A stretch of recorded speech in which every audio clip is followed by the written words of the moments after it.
आप सभी को वेलकम करता हूं हमारी यूट्यूब चैनल ग्लोयर स्टडी पर। Good afternoon everyone, good afternoon. क्या हाल चाल है जी आप सभी के? Good afternoon everyone, good afternoon. सभी का स्वागत है। कैसे हैं आप सभी लोग? Good afternoon, good afternoon, good afternoon. सब बढ़िया, चले बहुत बढ़िया। देखिए, आपकी क्लास वैसे फर्स्ट ऑफ दिस मंथ को होनी थी, बट वो हो नहीं पाई थी किसी वजह से। तो हम 20 जस्ट फॉर योर रेफरेंस, हम 29th के बाद जो है 30th को नहीं मिले थे। 29th के बाद आपकी क्लास डायरेक्टली ये वाली हो रही है, ठीक है? ये आपको इसलिए बताना जरूरी है, कई बार बच्चे रिकॉर्डेड वीडियो देखते हैं या फिर हो सकता है पिछली क्लास किसी की मिस हुई हो। तो 29th के बाद हम आज मुलाकात कर रहे हैं, ठीक है जी? गुड आफ्टरनून एवरीवन, सभी का स्वागत है। मैं उम्मीद कर रहा हूँ आप एकदम बढ़िया है, ठीक है जी? सेम हियर पे मैं भी आप लोगों को काफी मिस कर रहा था, बट किसी वजह से, किसी कारणवश आपकी जो क्लास है पहली दिसंबर को नहीं हो पाई थी। तो आज हम मुलाकात कर रहे हैं। चलो, आप नए हैं विकास, हम आपसे थोड़ी देर में बात करते हैं, आप चिंता ना करें।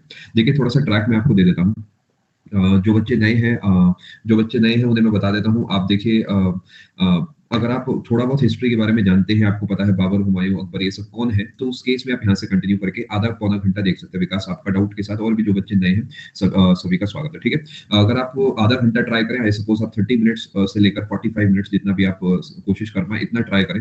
अगर आपको लगता है आप ट्रैक पकड़ गए हैं, तो उस केस में आप यहीं से कंटिन्यू करें, जो कि मैं आपको रिकमेंड करता हूँ। दिस इज रिकमेंडेड, क्योंकि क्या है कि पीछे रह जाएंगे तो फिर नुकसान हो जाएगा। अगर आपको लगता है कि नहीं, हमें बिल्कुल नहीं समझ आ पा रहा है, तो उस केस में आप जो है क्लास नंबर 1 से कंटिन्यू करें, ठीक है? चलो शुरू करते हैं। मैं उम्मीद कर रहा हूँ आपने 30th फर्स्ट और सेकंड को इस्तेमाल करा होगा। एक बार आप कंफर्म करें आपने इसका अच्छे से इस्तेमाल करा, ईमानदारी से, ठीक है? जो नहीं भी कर पाए फिर कोशिश करना। देखिए, 2 से 3 दिन क्लासेस थोड़ी सी लाइट रहेंगी, जैसे आज 3 तारीख है, 4 तारीख है, 5 को जो है संडे रहेगा। उसके बाद 6 से लेकर आपका 10 तक, 6 से लेकर 9 तक थोड़ा सा हैवी चलेगा, और उसके बाद आपका 10, 11, 12 जो है उसमें आपको फिर छुट्टी मिलेगी, और फिर 13 तारीख से जो हम कंटिन्यू करेंगे। चलो जी, बहुत बहुत धन्यवाद। अब आप सभी लोग इधर फोकस करेंगे। जो बच्चे ट्रैक छूट चुका है जिनका, या जो बच्चे काफी समय के बाद जो है क्लास देख रहे हैं, उन्हें बता देता हूँ कि आज मिडीवल इंडिया जो हम पढ़ते हैं, इसकी लास्ट या फिर सेकंड लास्ट क्लास होने वाली है। ये मैं उन्हें भी बता रहा हूँ जो बच्चे ऐसे हैं, नए हैं। ऐसा इसलिए बताया जा रहा है क्योंकि अगर आप चाहें तो इसके बाद हम मॉडर्न स्टार्ट करेंगे। बेसिकली कोई डिफरेंस नहीं है मॉडर्न मिडिवल में, दोनों एक मतलब कंटिन्यूअस पैटर्न है। जस्ट आपको बता रहा हूँ बिकॉज आज हम शाहजहां पढ़ेंगे। शाहजहां की मृत्यु होने वाली है, बस थोड़ी देर में कर दूंगा। उसके बाद औरंगजेब पढ़ेंगे। जैसे ही औरंगजेब की डेथ होगी, हम मॉडर्न पे शिफ्ट कर जाएंगे। Are you all understanding? एक बार कंफर्म करें, ठीक है? आज हम मॉडर्न के अंदर कदम रख देंगे, आज नहीं तो कल रख देंगे। जरूरी नहीं है आज रखें, घड़ी के हिसाब से बिल्कुल नहीं चलते हैं। ऐसा नहीं है कि मैं लिख के लाया भाई आज औरंगजेब को मार ही दूंगा, ऐसा काम बिल्कुल अपना नहीं है। अपना आज या कल, कल के चांसेस ज्यादा लग रहे हैं मुझे, बिकॉज अपन थोड़ा डिटेल में जा रहे हैं इस बार। बट देखी जाएगी जैसा भी होगा, ठीक है? मराठा वॉर वगैरह सब होगा। देखिए, कुछ चीजें मैं आपको बता देता हूँ, आपने नोटिस करा होगा, ना ही मैंने अभी सिखिज्म का जिक्र करा है, ना ही मैंने मराठाओं का जिक्र करा है, ना ही मैंने विजयनगर एम्पायर, मैंने और कोई भी डिस्कशन नहीं करा। देखिए, मेरे लिए इंपॉर्टेंट है कि एक फ्लो में चल के कहानी समझ आना, है ना? अगर मैं चाहूंगा सब चीजों को एक साथ ले लूंगा, तो आपको कुछ पल्ले नहीं पड़ेगा। तो मैं पहले क्या करूँ, जो मेन डायनेस्टीज हैं, जैसे कि दिल्ली सल्तनत है, मुगल डायनेस्टी है, इसे पढ़ेंगे। और इसके बाद जैसे ही हम आगे तक बढ़ेंगे, तो बीच बीच में Maratha as a topic, Sikhism as a topic, Buddhism as a topic, Vijayanagara as a topic हम पढ़ेंगे। फिर उसके बाद हम लिंक करेंगे कि मराठाओं को पढ़ेंगे तो शिवाजी की बात हम करेंगे। छत्रपति शिवाजी महाराज जो है वो औरंगजेब से कैसे कनेक्टेड है, नहीं है, कब राज्याभिषेक, वो सब बातें करेंगे। आप बिल्कुल चिंता मत करो। एक चीज मैं आपको फिर बताता हूँ। मान लेते हैं कि आपका पूरा कोर्स हो गया और आपको लगता है नहीं सर ये टॉपिक और मुझे पढ़ना है, मुझे लगता है ये इंपॉर्टेंट है, आप मुझे कमेंट सेक्शन में बताएंगे, मैं उस पर विचार करूंगा और मैं पूरी कोशिश करूंगा। अगर वो 1% भी आपके पेपर से जुड़ा होगा तो मैं आपको पढ़ाऊंगा। ये तो ठीक है? तो मतलब चिंता आपको बिल्कुल नहीं करनी है। चलो, अब मैं यहाँ से कहानी को शुरू कर रहा हूँ। क्या आप पूरे तरीके तैयार है? क्लास का शेड्यूल कुछ खास नहीं है, 1 से 3, 4 से 6 अपना यही चलेगा 1-2 दिन। उसके बाद मंडे से जो है मंडे से आपकी स्पेशल जो है मैं स्टार्ट कर दूंगा। आप सभी का बहुत बहुत धन्यवाद। आप सबने जासूस जो है सही से बिछा रखे हैं। मैं बड़ा हैरान होता हूँ कि आपकी पकड़ कहाँ तक है, और बहुत बहुत शुक्रिया आपका। चल शुरू करेंगे आज की कहानी। नहीं, सच में आपके जासूस जो है बढ़िया है। आप में से कुछ बच्चों को सीबीआई आईबी ज्वाइन करना चाहिए, आप वहाँ पे काफी तरक्की करेंगे। चलो शुरू करते हैं जी। कैपिटल शिफ्ट के बारे में में डिस्कस कर लेंगे, बेटा आप मुझे बस एक बार याद दिला देना, ठीक है? चलो शुरू करते हैं जी। आप सभी का बहुत बहुत धन्यवाद। अब आप पूरे तरीके इधर फोकस करें और हम जो है पढ़ाई की बात करते हैं, ठीक है? आ जाए फटाफट से इधर। चलो शुरू करते हैं। आप सभी का बहुत बहुत धन्यवाद। चलो, अब इससे पहले को पूछे कितने साल, कैसे, क्या, कहाँ खाना खाया और सारी बातें, उससे पहले जो है मैं अपने टॉपिक को शुरू कर देता हूँ। चलो शुरू करें दोस्तों। मैं उम्मीद कर रहा हूँ पूरे तरीके तैयार है, ठीक है? फोकस करें हम। क्या हम सभी लोग ट्रैक पे हैं? जी हाँ, बिल्कुल ट्रैक पे हैं। यहाँ से शुरू करते हैं। देखिए, मैंने आपको बताया था कि जो ताजमहल है वो बन गया था, और ताजमहल बना था किसके लिए? मुमताज महल जी के लिए। मुमताज महल जो है ये थी, मैं थोड़ा सा आपको एक रिकैप दे रहा हूँ, टेस्ट वगैरह नहीं लूंगा क्योंकि आज बात हमने कर ली है। मुमताज महल के लिए बना था और बनवाया था किसने? बाय शाहजहां। पेपर का बहुत इंपॉर्टेंट सवाल है शाहजहां वाला, बच्चों वाला सवाल है लेकिन देखिए इंपॉर्टेंट तो इंपॉर्टेंट, ठीक है। चलो, ताजमहल शाहजहां के द्वारा बनवाया गया था। उस्ताद ईजा, उस्ताद अहमद लाहौरी की बात आपके साथ कर ली थी, पितृदुरा की बात आपके साथ कर ली थी। ये सब चीजें तो याद है ना आपको, कोई ऐसा तो नहीं जो भूल गया। पितृदुरा वो शैली है, वो आर्ट है जिसके थ्रू इसे बनवाया गया था। इसके अलावा संगमरमर का इस्तेमाल करा था, जो कि आपको शायद याद होगा कि हमने मंगवाया था मकराना से। ये सब पॉइंट्स मैं आपको एक बार चेक करा रहा हूँ, आपके नोट्स में होने चाहिए। इसके अलावा ये आपको पता होना चाहिए कि जो संगमरमर है, अब यहाँ से कुछ नए पॉइंट्स मैं आपको लिखवा रहा हूँ। संगमरमर का इस्तेमाल जो है वो मोस्ट फेमस मॉन्यूमेंट कौन सा है, हम सब जानते हैं मोस्ट फेमस जो मॉन्यूमेंट है वो ताजमहल है ना। हम जब संगमरमर की बात करते हैं तो हम ताजमहल की बात करते हैं। आपने सुना होगा, सुनो ना संगमरमर की ये मीनारें, है ना। तो उसमें भी शूटिंग ताजमहल की दी गई है, बिकॉज संगमरमर से हमारे लिए जो एसोसिएशन है वो ताजमहल का है। लेकिन एक और चीज आपको मैं बताना चाहूंगा, यहाँ पर थोड़ा सा ध्यान से समझना। फर्स्ट यूज, यानी अपने देश में पहली बार ऐसा कौन सा मॉन्यूमेंट है जिसमें इसका इस्तेमाल हुआ था, ये पेपर में सवाल होता है। और ताजमहल इसका आंसर नहीं होता, इसका आंसर होता है हुमायूंस टूम्ब। जो हुमायूं का मकबरा है उसका जो गुंबद है, उसका जो ऊपर वाला हिस्सा है, अगर आप उसे देखोगे दैट इज व्हाइट। हुमायूं का पूरा मकबरा व्हाइट नहीं है, हल्का पिंक या रेडिश कलर का है। बट जो उसका ऊपर का गुंबद है, जिसे आप डोम बोल सकते हो, वो व्हाइट कलर का है और वो संगमरमर का बना हुआ है, ठीक है। क्या इस बात को आप समझ गए? यानी हुमायूं का टोम जो है ओवरऑल लाल रंग का है। अगर आप उसकी फोटो नेट पे देखोगे, देख लेना, अच्छा लगेगा आपको। तो वो लाल रंग का है, लेकिन जो उसका ऊपर का गुंबद है वो सफेद रंग का है। तो कोई पूछे पहली बार बताओ कौन सा ऐसा बड़ा मॉन्यूमेंट है जिसमें इस्तेमाल करा गया था, तो हुमायूं का मकबरा होगा। सबसे फेमस तो ताजमहल है, ठीक है जी। मैं उम्मीद करूंगा बात समझ गए। इसी तरीके एक और सवाल बनता है कि जो पितृद्योरा है, पितृद्योरा, इसका इस्तेमाल का मोस्ट फेमस मॉन्यूमेंट तो आपका ताजमहल ही रहेगा। रीजन समझ गए ना, क्योंकि ताजमहल बड़ी चीज है, सात अजूबों में एक है। लेकिन इसका भी पहली बार इस्तेमाल करा गया था टूम्ब ऑफ एतमादुद्दौला में। एतमादुद्दौला, याद है ना, एतमादुद्दौला, जहांगीर, नूरजहां के रिश्तेदार, वो वाला जो कॉन्सेप्ट, ठीक है। ये दो सवाल बनते हैं, दोनों मैंने सोचा आपको लिखवा देता हूँ। थोड़े से मुश्किल सवाल रहते हैं। ये इजी कैटेगरी क्वेश्चन है और ये मुश्किल कैटेगरी क्वेश्चन है। हमेशा ऑप्शन नंबर ए ये देगा ताजमहल आपको फंसाने के लिए, ठीक है। और जल्दबाजी में बच्चा संगमरमर देख के ताजमहल टिक कर देता है, 2.5 नंबर का नुकसान हो जाता है। चलो, मैं उम्मीद कर रहा हूँ पेज आप पूरे तरीके से समझ चुके हैं, ठीक है। ये रिवीजन नहीं है बेटा, ये थोड़ा सा पिछले वाले कंटेंट को हम स्टार्ट करें। This is the first slide, आगे चलते हैं। अब एक चीज ऐसी है जो बड़ी बेहतरीन है, नायाब है, जिसका जिक्र मैं आपके साथ करूंगा, वो है कोहिनूर। कोहिनूर डायमंड जो है, ये एक ऐसी चीज है जो कि मतलब दुनिया के, आप कहेंगे एक तरीके से दुनिया की सबसे बड़ी चीजों में से एक है। कोहिनूर डायमंड की शुरुआत कहाँ से है ये तो एक डिबेट है, बट इसका अंत कहाँ पर है ये मैं आपको बताना चाहूंगा। इसका अंत है इंग्लैंड में। शुरुआत से लेकर अंत तक का जो सफर है, इसे हम डिस्कस करेंगे, विल बी डिस्कस्ड लेटर, ठीक है। ये मैंने लिख दिया है to give you the confidence कि हम इसका जिक्र करेंगे। आप इस चीज को अपनी कॉपी में नहीं लिखेंगे तो चलेगा, क्योंकि मैं आपको एज अ टॉपिक कोहिनूर अलग से पढ़ा दूंगा। एक सिंगल स्लाइड पे कुछ चीजें दिखाऊंगा जिसमें इसकी जर्नी जो है वो शुरू करेंगे और अंत करेंगे इसका इंग्लैंड में। ऐसा क्यों है, मैं इसका रीजन आपको बताता हूँ। देखिए, रीजन ये है कि ये अलाउद्दीन खिलजी से भी जुड़ा है, ये महाराजा दलीप सिंह जी से भी जुड़ा है, ये अहमद शाह, नादिर शाह, इन सब से भी जुड़ा है। इसके अलावा शाहजहां से जुड़ा है, क्वीन से जुड़ा है, डलहौजी से जुड़ा है। तो अभी पढ़ाना सेंस नहीं बनता। जब एक बार हम पूरा टॉपिक पढ़ लेंगे, आपको चीजें समझ आ जाएंगी, तब मैं आपको कोहिनूर एज अ टॉपिक अलग से पढ़ाऊंगा, ठीक है। चलो, अब आप पूरे तरीके फोकस करें। अभी के लिए इसे कहीं नोट नहीं करना। अगर आपने कर लिया है तो भी कोई नुकसान नहीं है, अपनी ही कॉपी है। ऐसा नहीं है कि कहीं पेपर में चेकिंग होने जानी, लिख लिया तो भी कोई दिक्कत की बात नहीं है। कमेंट सेक्शन थोड़ा सा खाली करें, स्क्रीन पे फोकस करें, ठीक है। चलो, अब फोकस करें। देखिए, अभी के लिए बस मैं आपको ये बताऊंगा, Shah Jahan got Kohinoor at Deccan mission. Deccan mission पे जब ये गया था 1636 में, तो ये कोहिनूर का हीरा ले गया। अभी के लिए इतनी लाइन आप नोट करें, ठीक है। और यहाँ पर लिखे फ्रॉम मीर जुमला, बस इतनी लाइन नोट करके आगे बढ़ जाओ, बाकी डिस्कशन बाद में। शाहजहां से अभी इतनी सी बात मुझे आपसे करनी है कोहिनूर की। Shah Jahan got Kohinoor at Deccan mission, या फ्रॉम दक्कन मिशन, या जिस भी तरीके आप लिखना चाहें। मीर जुमला नाम का एक व्यक्ति था, उससे मिला था। ये एक पर्सन है, फॉर योर रेफरेंस, ये एक पर्सन है जिससे इसे कोहिनूर मिला था। कैसे मिला था, क्या मिला था, सब बातें बात की। चले दोस्तों आगे, पक्का कंफर्म करें।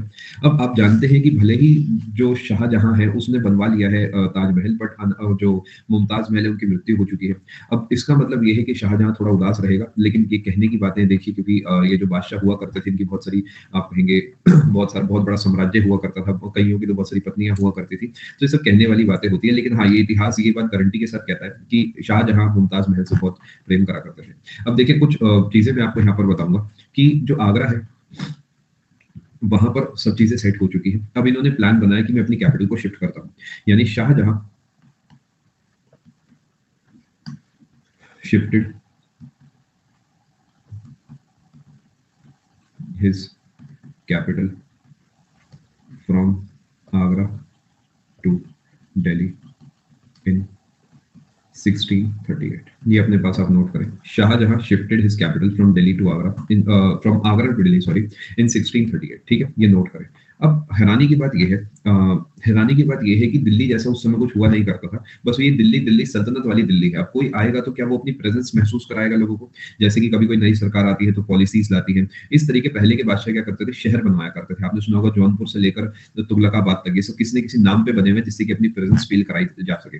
इसी तरीके शाहजहां ने क्या करा, शाहजहां ने बिल्ट कंस्ट्रक्टेड, जो भी आप लिखना चाहें, अ city on the banks of river Yamuna.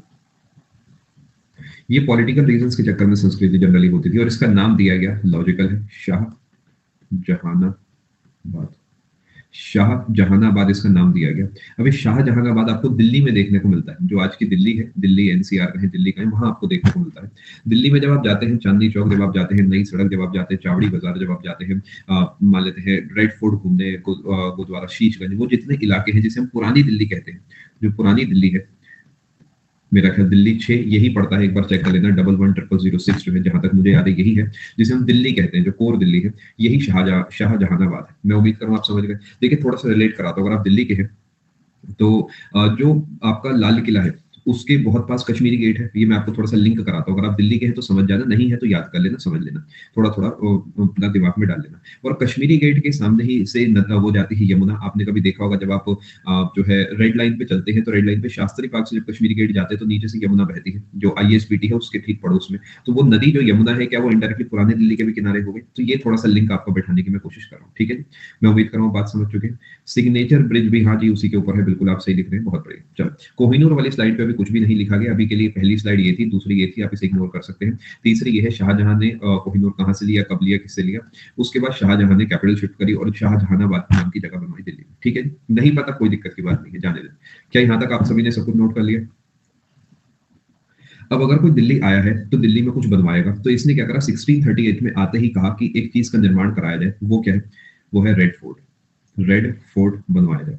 Red fort आप जानते हैं दिल्ली के अंदर है और अपने लिए इतना कीमती है, देखिए ये कि इसी पे हम झंडा फहराते हैं हर साल, है ना। तो ये एक छोटा सा फैक्ट है जो आपको मतलब रिलेट कराएगा इतिहास क्यों जरूरी है वर्तमान के लिए।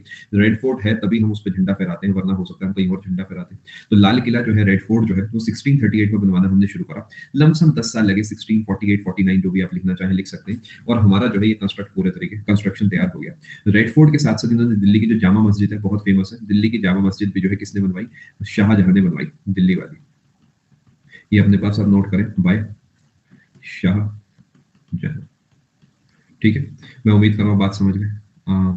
बहुत बढ़िया अशोक। ठीक है, अब दिल्ली में कुछ नाम आपने सुने होंगे, जैसे कश्मीरी गेट अभी मैंने बोल दिया था। कश्मीरी, देखिए आपको समझना होगा हिमांशु, मैंने यहाँ पर दिल्ली वर्ड लिखा, दोनों जगह देखो। तो दिल्ली, दिल्ली का रेड फोर्ट, दिल्ली की जामा मस्जिद आपको बहुत जगह देखने को मिलेगी। तो ये दिल्ली की जामा मस्जिद जो है वो शाहजहां ने बनवाई। ठीक है जी, ये भी 1638 में स्टार्ट पुनीत करा दी थी, कुछ साल में पूरी हो गई थी। मतलब ऐसा समझिए कि दिल्ली आने के 10 साल के अंदर ये 2 इमारतें तैयार हो गई थी। ठीक है जी, मैं उम्मीद कर रहा हूँ बात समझ गए। हो सकता है नामिका पहले भी लिखवाया। अब चीजों को थोड़ा समझना, यहाँ पर भी जो कंस्ट्रक्टर थे वो वही थे, उस्ताद अहमद लाहौरी। याद है ताजमहल वाले उस्ताद अहमद लाहौरी? यही सब जो है देखभाल कर रहे हैं आर्किटेक्चर की, इनकी जिम्मेदारी है। जो ताजमहल बनवा सकता है तो उसके सामने उसके लिए लाल किला की चीज है। ठीक है, यहाँ तक आप समझ गए। अब दिल्ली में आपने कुछ नाम सुने होंगे, जैसे कश्मीरी गेट बड़ा फेमस है। दिल्ली में मेट्रो स्टेशन भी है, जहां से आप अपना रेड लाइन से येलो लाइन जाते हैं। अब शायद वहां पे पता नहीं एक और लाइन भी कोई शुरू हो गई है। तो मतलब जब शायद नहीं, वॉयलेट नहीं है, शायद पिंक लाइन है, एक बार देख लेना, इट डज नॉट मैटर। तो ये जो कश्मीरी गेट है, देखिए ये कश्मीरी गेट, ये अभी तो चलो एक अच्छा वो भी हो सकता है। कश्मीरी गेट जो है, क्या ये आपको दिल्ली में देखने को मिलता है? ये गेट क्या है अपने आप में? ये कश्मीरी गेट, कश्मीर तो समझ आता है, गेट का मतलब एक ऐसी इमारत आप मानो जो कहती है कि मैं शाहजहानाबाद के अंदर आ गए। जैसे कि आपके कॉलोनी का एक गेट होता है, आप कहते हो जी हाँ इस गेट के अंदर आ जाना, फ्लिपकार्ट वाले को कि भैया गेट के अंदर आ जाना, गेट पे ये लिखा होगा। तो गेट के बाहर का इलाका अलग मानते हो, गेट के अलग का अंदर, गेट के अंदर का जो अलग मानते हो, है ना, यही कॉन्सेप्ट होता है। तो इसने शाहजहानाबाद के 4 कोनों पे 4 अलग अलग जो है गेट बनवाए, जिनके नाम थे Kashmiri gate, Delhi gate, Lahori gate और अजमेरी गेट। ये अगर आप दिल्ली के हैं या कभी दिल्ली शॉपिंग पे जाते हैं, मान लेते हैं चांदनी चौक वगैरह, तो ये सब नाम आपने सुने होंगे, कहीं ना कहीं आपने लिखे हुए जरूर देखे होंगे। जैसे कहीं अपनी शादी की शॉपिंग करने जाते हैं या फिर कोई किताबें खरीदने जाते हैं, तो मतलब जनरली वहां भी आप पराठा खाने जाते हैं, तो ये नाम आपने कहीं ना कहीं सुने होंगे। ठीक है जी। जी हाँ, क्या ये बात आप समझ गए? नहीं, ये चारों नाम जो है ये शाहजहां ने बनवाए हैं, बाय शाहजहां, समझ गए? यानी जो कश्मीरी गेट नाम है ये तब का ही नाम है, आज से कहीं आप कहीं करीब कहेंगे जी 400-500 साल पुराना। क्या मैं उम्मीद करूं बात समझ गए? यहाँ तक ऑल गुड है, कंफर्म करेंगे एक बार। अब जो रेड फोर्ट है वो लाहौरी गेट के सामने है, चाहो तो ये बात नोट कर सकते हो, जो लाल किला है वो लाहौरी गेट के सामने पड़ता है। ठीक है, यहाँ लिख देता हूँ मैं आपके लिए, रेड फोर्ट के नियरेस्ट। ठीक है दोस्तों, कमेंट्स थोड़े से कम करेंगे क्योंकि अब हम पढ़ाई वाले जोन में हैं, तो एक फ्लो में मैं आपको चीजें समझाऊंगा, क्योंकि यहाँ से पेपर बहुत सारे सवाल बनाता है, इसलिए हम थोड़ा सा डेटा पे फोकस करेंगे, आगे चल के बातें बातें भी करेंगे औरंगजेब के समय। अभी के लिए आप इसे नोट करो, ठीक है।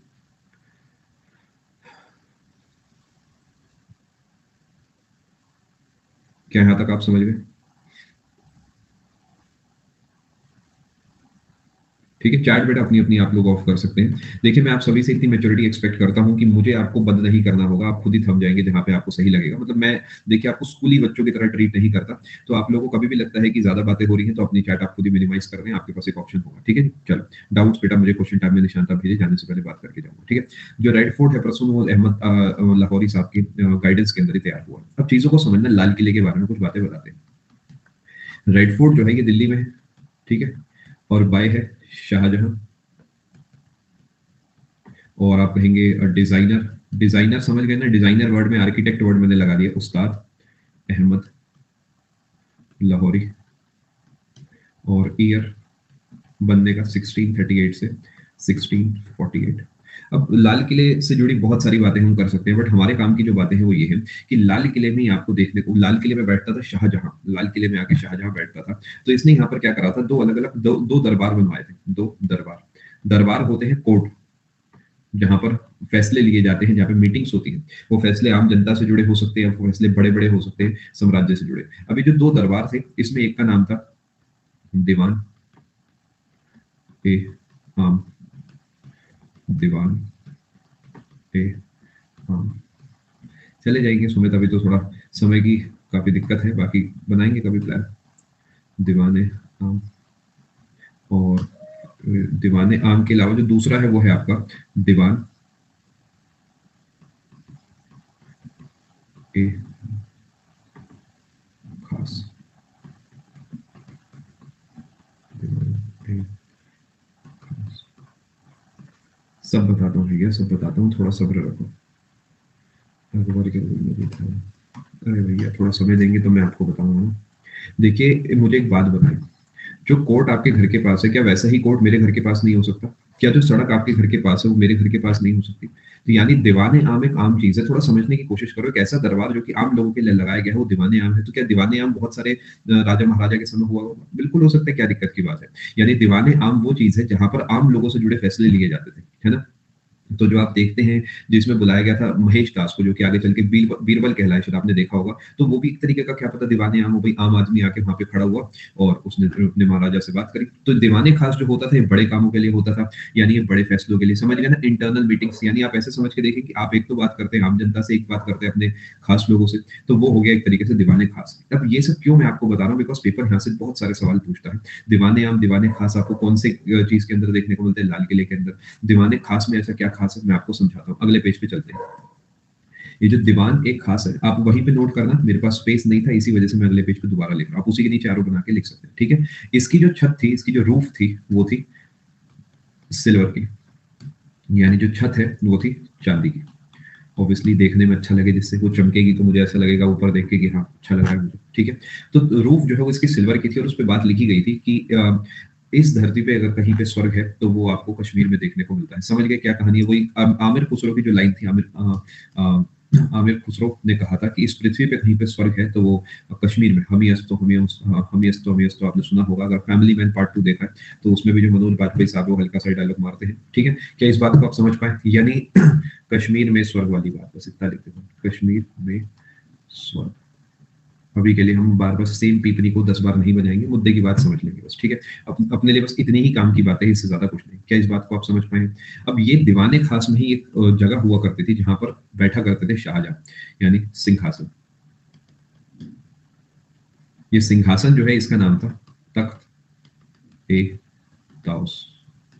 ये तख्त ए ताउस जो है इसे हम बोलते थे पीकॉक थ्रोन, और इसी को हम बोला करते थे मयूर सिंहासन। ऑब्वियसली उसी का हिंदी नाम है और कुछ नहीं, ठीक है।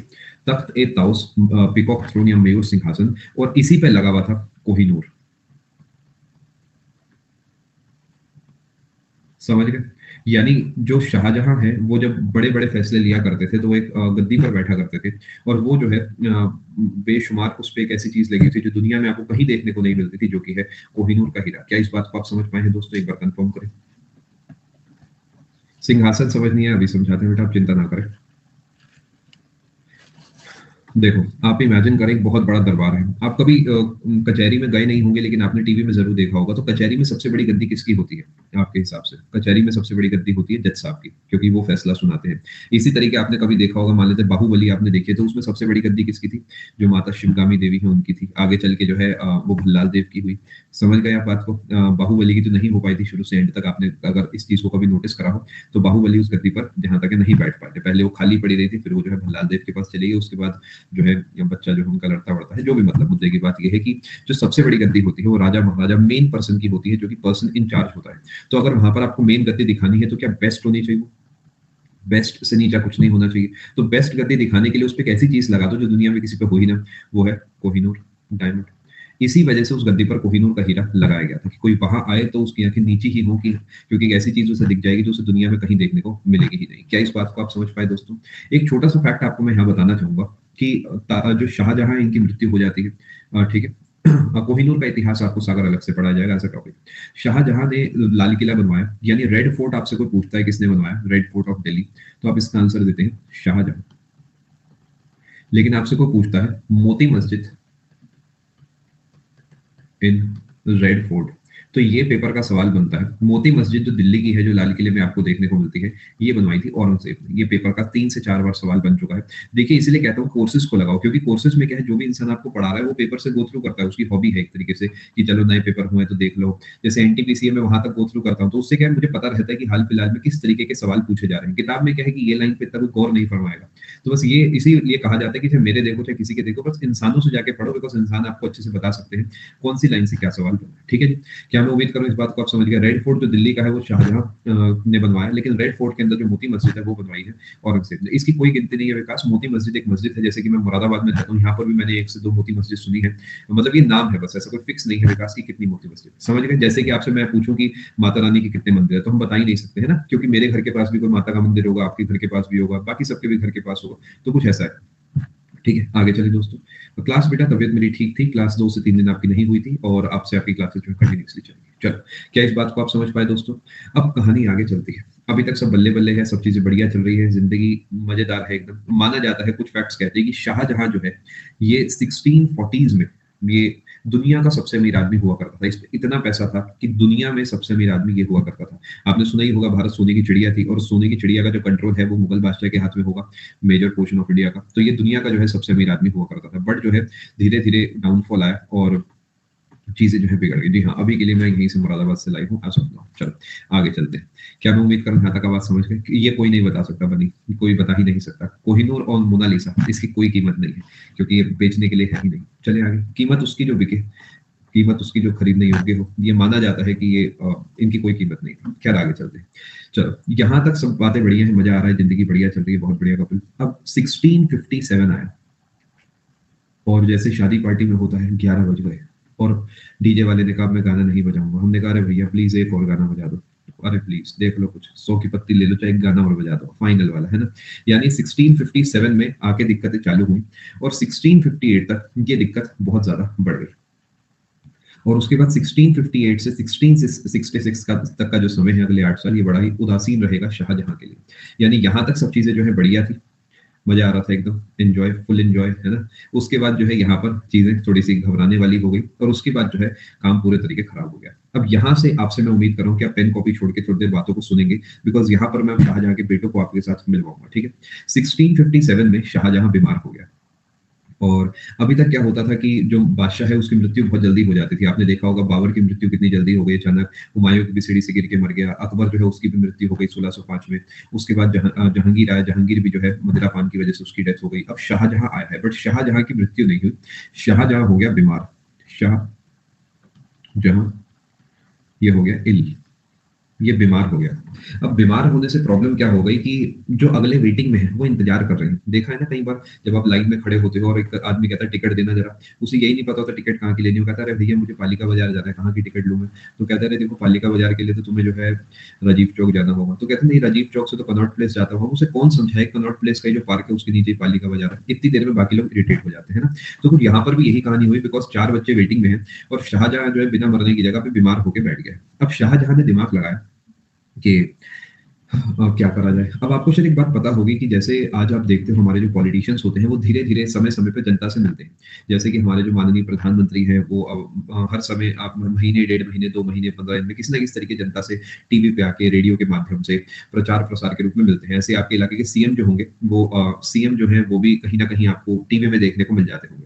अब पहले क्या होता था, पहले इसी चीज़ को टीवी पे तो दिखाया नहीं जा सकता था। तो इस चीज़ को किस तरीके दिखाते थे? हर शाम को जैसे आपने देखा शाहरुख खान, अमिताभ बच्चन साहब कभी-कभी जो है जनता से आके मुलाकात करते हैं। तो ऐसे ही शाहजहां जो है अपने महल की छत से आकर सबको hi hello how are you because God is one God is everywhere करा करते थे, ठीक है? अब इतनी उस समय तो ऐसी अंग्रेजी होती थी टूटी-फूटी। तो ये जो है मुलाकात करा करते थे। जनता को लगता था कि जनता जो है वही कनेक्शन बना के रखती थी अपने महाराज से या अपने आप कहेंगे बादशाह से। शाहजहां जो है ये मिला करते थे और इसे कहते थे जरोखा दर्शन। समझ गए? अब झरोखा दर्शन जो है वो डिसकंटिन्यू हो गया। तो रीज़न आप समझ गए ना, क्योंकि कोई बीमार है तो वैसे तो नहीं उसे मंजी पे लेटा के बाहर लेके जाएँगे। आप कोई बीमार है तो ऑब्वियसली वो शाम को जो है बाहर नहीं जा पाएगा। तो झरोखा दर्शन जो है डिसकंटिन्यू हो गया और धीरे-धीरे जो शाहजहां के अपने मुखबर थे उनसे खबर आई कि बाज़ार में ऐसा माहौल बना हुआ है कि क्या पता शाहजहां की मृत्यु हो गई। रीज़न समझ गए? जैसे किम जोंग उन थे, वो कुछ समय तक जो है टीवी के सामने नहीं आए तो हमने टीवी पे क्या कहा कि उनकी मृत्यु हो गई है। है ना? बहुत बड़ी-बड़ी इंटेलिजेंस ने बात कह दी थी जबकि वो बिल्कुल ठीक थे। तो कुछ इसी तरीके का यहाँ पर भी आप कहेंगे हो गया कि काफ़ी एक हवा फैल गई, शाहजहां की मृत्यु हो चुकी है। अब इससे जो है चीजें बिगड़ ना जाए तो यहाँ पर क्या दिमाग लगाया शाहजहां ने कहा कि मैं जीते जी अपने बेटे को अनाउंस कर देता हूँ कि मेरा बेटा जो है वो आपका अगला बादशाह बनेगा। तो शाहजहां ने अपना जो बड़ा बेटा था, बड़ा बेटा कौन था याद करो जी उस लिस्ट में? बड़ा बेटा जो था वो था दारा शिको को अनाउंस करा दिया कि ये बनेगा अगला मुगल बादशाह, नेक्स्ट मुगल रूलर। यानी आप इसे जो है वो दर्जा देंगे जो आप मुझे दिया करते हैं। समझ गए? यानी he will be equivalent to the next Mughal rulers. यहीं पे गड़बड़ हुई। ये वो बात है, उतना ही डिफरेंस है जितना कॉन्ग्रुएंसी और सिमिलैरिटी में है। ये उतना ही है जितना इक्वल और इक्विवेलेंट में है। यानी ये उसके समान होगा, वो होगा नहीं। समझ पा रहे? तू मेरे भाई जैसा है बट तू मेरा भाई नहीं है। समझ गए? यानी आपने किसी को भाई जैसा कह दिया तो ये थोड़ी आप अपनी प्रॉपर्टी में से आधा हिस्सा उसे दे देंगे, आधी तनख्वाह उसे दे देंगे, उसके बच्चों की फीस थोड़ी आप भरेंगे। यानी कहने की बात है कि तू मेरे भाई जैसा है। यानी यहाँ पर कह दिया कि ये अगले मुगल बादशाह जैसा है, बट अभी अगला मुगल बादशाह बना नहीं है। और यहाँ पर आके जो है गड़बड़ हो गई। इसमें इस बात को जो है जो जनता है उन्होंने तो अपना लिया, लेकिन आपस में जो है लड़ाई हो गई 4 भाइयों की। वो 4 भाइयों की जो लड़ाई है वो क्या है मैं आपको बताऊंगा। अभी के लिए आप इस डेटा को छापें। मैं वेट कर रहा हूँ, आपको 2 मिनट का समय दे रहा हूँ, आप इस पेज को नोट करें। नहीं, ये काफ़ी समय से कात्यायनी काफ़ी समय से चलता आ रहा था, बट ज़िक्र यहाँ पे करा है बिकॉज़ मौका यहाँ पे लगा है। ये शुरू से ही चलता आता था। देखिए एम्पायर बहुत बड़ा था बनी। आप इस तरीके समझ के देखिए कि अगर ऑलरेडी मेरे पास एक मकान है तो वो बाय डिफ़ॉल्ट मेरा एसेट माना जाएगा। तो इनका इतना बड़ा इलाका था बनी कि इनका एसेट उतना ही बड़ा था। जैसे इस तरीके सोच के देखिए ना कि पूरा दिल्ली मेरे कंट्रोल में है। तो भले ही मैं दिल्ली के लिए कुछ कर नहीं रहा, लड़ाई नहीं कर रहा, बट दिल्ली का जो पैसा वो मेरा ही पैसा माना जाएगा। तो ये कॉन्सेप्ट है। क्या यहाँ तक आप बात समझ पाए दोस्तों? झरोखा दर्शन है और मुकेश आप सोच के देखिए कि शाम को जो है शाहरुख खान आके हाय हेलो करते हैं किसी आपने देखा उनकी बिल्डिंग के बाहर लोग खड़े हैं तो वो जब भी खड़े होते हैं तो हेलो करते हैं। तो उस टाइप का आप कह सकते हैं कि उस जमाने का अपने जनता से रूबरू होने का एक जो तरीका है वो उस झरोखा दर्शन है। ठीक है, आगे चलें दोस्तों। चलो बिल्कुल चलें आगे दोस्तों। पूरा पेज मैं उम्मीद कर रहा हूं आपने नोट कर लिया होगा। डाउट्स आप प्लीज मुझे क्वेश्चन टाइम में भेजते रहे। चलो आगे चलें। दारा शिकोह की बात हम अलग से करेंगे मानसी। 1657 1658 के बीच हुआ था Ayushman. It does not matter. 1657 में आप ये सब चीजें लेकिन नोट करें। ठीक है, जितना डेटा है मैंने 1657 के तीर से निकाला है तो आप वहां पे नोट करें। चलो आगे चलते हैं। अब देखिए वही हुआ जिसका डर था। वो ये है कि जब 4 बेटे हैं दारा शिकोह, औरंगजेब, मुराद बख्श और शाह शुजा, तो यहाँ पर प्रॉब्लम ये आएगी कि यहीं पे इन्हीं को जो है ये मौका क्यों देंगे, यही स्कूटी क्यों चलाएंगे, हमारे पास भी तो लाइसेंस है। तो यहाँ पर ये मोड खराब हो गया कि भैया यही स्कूटी क्यों चलाएंगे, हम पीछे बैठ के क्यों जाएंगे, है ना। ऐसा होता है जब नई नई स्कूटी आती है कि भैया यही क्यों चलाएंगे। तो यहाँ पर ये काम खराब हो गया कि पापा ने जो है इन्हीं को मौका क्यों दिया। अभी बड़ा लॉजिकल था क्योंकि वो एल्डर सन है, एल्डर सन है तो ऑब्वियसली उसी को मौका मिलेगा, लेकिन इतने समझदार थोड़ी होते हैं बच्चे। तो यहाँ पर वही गड़बड़ हुआ जिसे हम कहते हैं अब इनके बीच में होंगे आपस में बैटल्स, और ये जो बैटल्स है इसे हम बोलते हैं बैटल्स ऑफ सक्सेसरशिप। ये बैटल्स ऑफ सक्सेसरशिप जो है ध्यान रखेंगे ये हुई थी बिटवीन या अमंग, जो अंग्रेजी जिनकी सॉलिड है वो हो सकता है नहीं सर, दो से ज्यादा अमंग आएगा, between the sons of Shahjahan. ठीक है, आप अमंग भी लिख सकते हैं, जो लिखना है वो लिख सकते हैं, आपकी कॉपी आपका पेन। नाम बेटा इस तरीके याद कराऊंगा कपिल कि आपको जिंदगी में कभी नहीं भूलेंगे। आप अभी के लिए DSAMBSS लिखे, ये आप भूल ही नहीं सकते, वादा है मेरा, ये आप नहीं भूल सकते। बिटवीन ही आएगा तो बिटवीन सही है, अपने में क्या, अपना कौन सा पेपर है जनवरी में। ठीक है, फटाफट से नोट करें, बाकी आप लोग ज्यादा समझदार है, आप जो बेस्ट आपको लगे बोलेंगे। चले आगे, चले दोस्तों आगे। अब यहां से अगले पेज पे चल रहा हूं, थोड़ी देर के लिए बातों को सुनना ज्यादा, लिखना कम, ठीक है, और फोकस कर लेना, फिर उसके बाद नोट करने दूंगा। आपको लगता है साथ साथ आप नोट कर पा रहे हो, वेल एंड गुड है, अगर नहीं भी कर पाओगे तो मौका दे दूंगा नोट करने का। अभी के लिए आप फोकस करेंगे स्क्रीन की तरफ। देखिए ये है अपना भारत, ये अपना भारत है, ठीक है। अब भारत आप जानते हैं इधर भी है इधर भी है, वो सारी बातें ठीक है, लेकिन समझने वाली बात है कि अपना ही भारत है। अभी के लिए इसे ऐसा बना देता हूं, ठीक है, समझ गए, मैंने पूरा वाला भारत बना दिया, पाकिस्तान को भी ले लिया, बांग्लादेश को भी ले लिया। मुद्दे की बात समझने की कोशिश करें, ठीक है, चलो समझ में। अब कहानी क्या है कि यहाँ पर है दिल्ली, और दिल्ली में बैठा हुआ है शाहजहां, शायद आपको याद होगा, दिल्ली में कैपिटल शिफ्ट हो गई है, रेड फोर्ट में बैठा है, आराम से सुकून से जिंदगी बढ़िया कट रही है, ठीक है। और दिल्ली में ही शाहजहां है, और दिल्ली में एक और इंसान बैठा है जिसका नाम है शाह, जिसका नाम है दारा शिको। अभी के लिए समझ लेना, नोट आराम से करते रहना।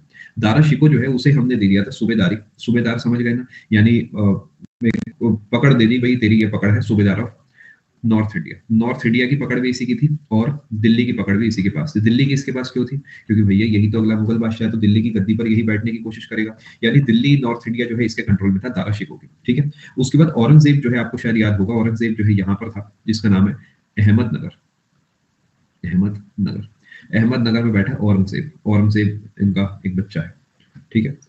नॉर्थ इंडिया लिख देता हूँ, बिल्कुल आपने सही करा, करेक्ट करा दिया करें, ऐसा कभी भी हो तो। नॉर्थ इंडिया पे और दिल्ली पे जो पकड़ है वो थी दारा शिकोह की, अहमदनगर पे पकड़ थी औरंगजेब की। इसके बाद आगे चलते हैं, जो बंगाल है, यहाँ बंगाल अपना पूरा पड़ेगा। बंगाल के अंदर जो पकड़ थी वो थी किसकी, शाह शुजा की। और फाइनली जो आपका गुजरात वाला हिस्सा है, यहाँ पर पकड़ थी गुजरात पे मुराद बख्श की। फटाफट से नोट, ठीक है जी हाँ, सूबेदारी स्टार्ट हो गई थी। It is very similar to इक्तेदारी, बट अभी के लिए हम सूबेदार शब्द का इस्तेमाल करेंगे। जी हाँ, ये सब सूबेदार से मैं लिख देता हूँ आपके लिए, सूबेदार ऑफ। आप इसे नोट करना स्टार्ट करें, उसके बाद मैं आपको समझाने पे फोकस करूंगा। फटाफट नोट करें, सूबेदार ऑफ, ठीक है।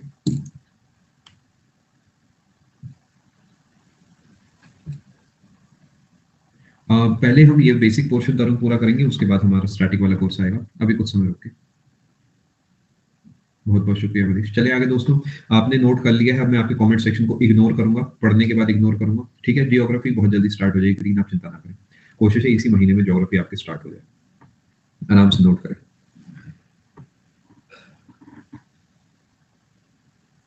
आराम से नोट करें। देखिए मैं आपको प्रोसीजर बता देता हूँ, अगले 15 मिनट आपके कैसे देंगे। अभी मैं इसी मैप से आपको सब कुछ समझाऊंगा, कुछ भी नोट नहीं कराऊंगा। जब आप इस पेज को पूरे तरीके अच्छे से समझ जाएंगे तो अगले पेज पे हम चलेंगे, वहां पे प्रॉपर तरीके आपको सब चीजें लिखवाई जाएंगी। यानी अभी के लिए मैं आपको समझाऊंगा, बिकॉज मैं किताब नहीं हूँ, मैं इंसान हूँ और मैं समझाता हूँ। उसके बाद जब किताबी ज्ञान जो होगा कि कौन सी बैटल का क्या नाम है, कब हुई, कैसे हुई, वो सब चीजें जो है हम अगले पेज पे नोट करेंगे, ठीक है बेटा। पीडीएफ आप देखिए अनअकैडमी पे क्या फायदा है, आप पीडीएफ आराम से खुद ही डाउनलोड कर सकते हैं। जो सेशन खत्म होता है उसके आधे घंटे के बाद आप जाएंगे तो वहाँ पे पीडीएफ डाउनलोड का ऑप्शन होता है, तो आप पीडीएफ को डाउनलोड कर सकते हैं, मुझे अलग से आपको नहीं देनी है। सूबेदार का मतलब आप कह सकते हैं हेड, आप गवर्नर, अब इस तरीके आप समझ सकते हैं, ठीक है दोस्तों।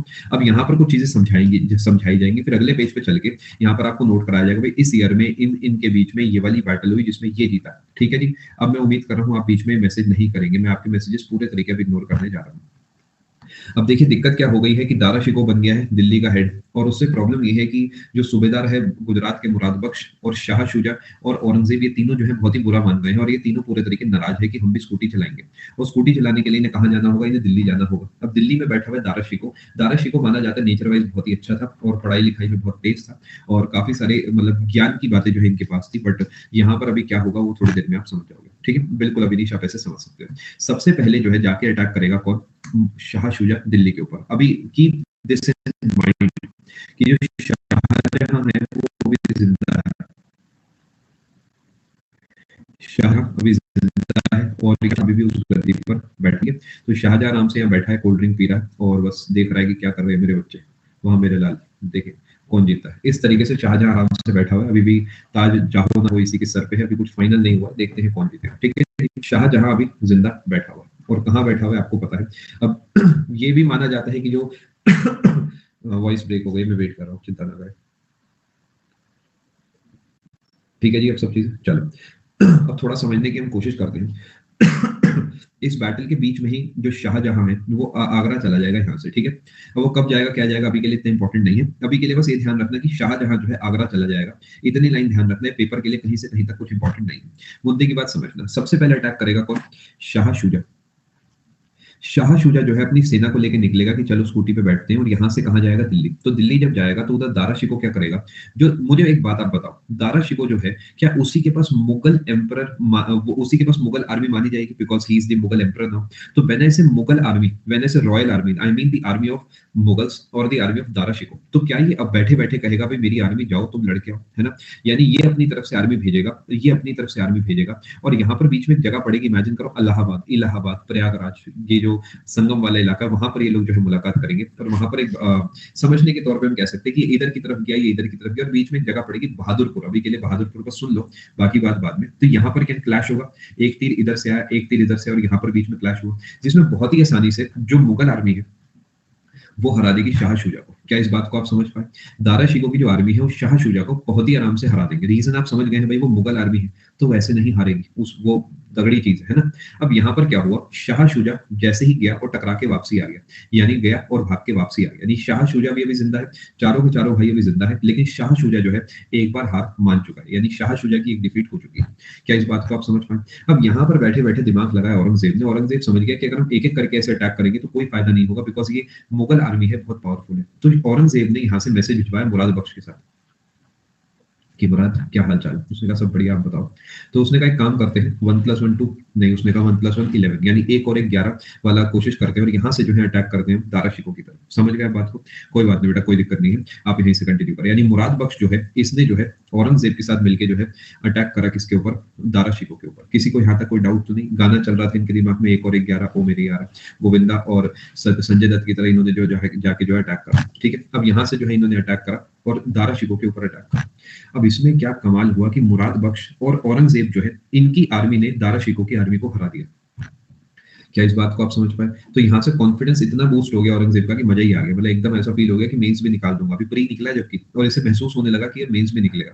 क्यों नहीं निकलेगा? मैं देखता हूँ क्यों नहीं निकलेगा। 3 साल की तो पेपर करके जाते करके चले जाऊंगा। पेपर खुलने के बाद उसे समझ आएगा ना पहले 6 में से 2 बनेंगे कि पेपर कितना टफ है। एज ऑफ नाउ तो वो फुल कॉन्फिडेंस में। ठीक है, मुराद बख्श जो है औरंगजेब के साथ मिलकर अटैक करेगा शाहजहां या फिर मुगल आर्मी के ऊपर, जो कि दारा शिकोह के कंट्रोल में होगी। ठीक है, और दारा शिकोह पे जाकर अटैक करेगा। दारा शिकोह की आर्मी हार गई है बट दारा शिकोह भी नहीं हारा है।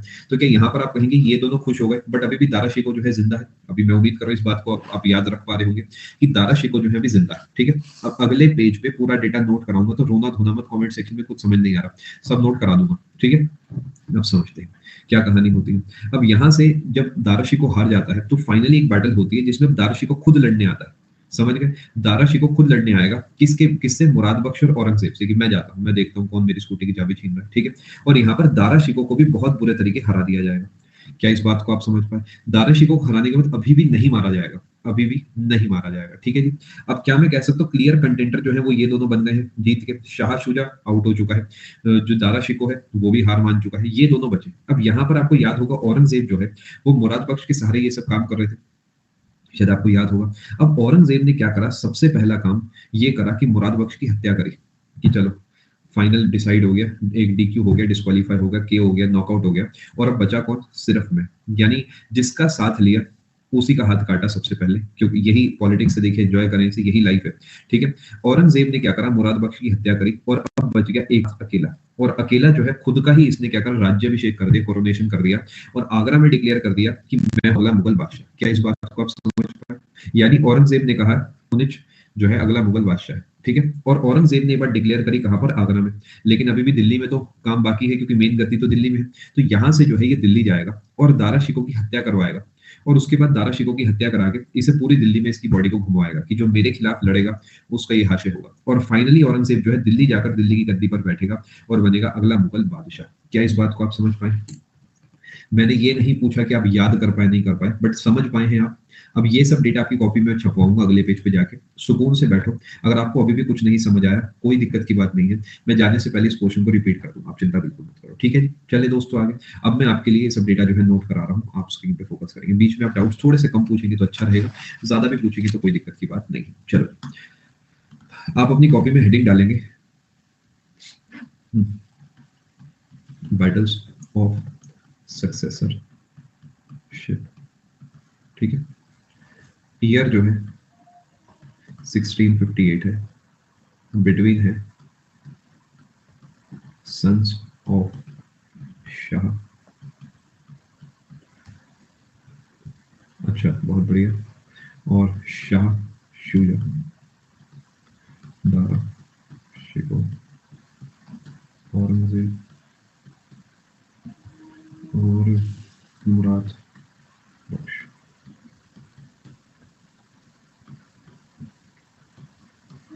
विनर औरंगजेब। फटाफट नोट कर।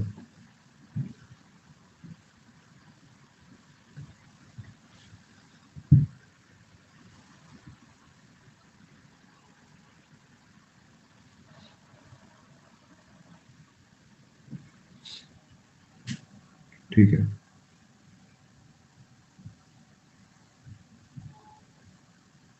चले आगे, ठीक है।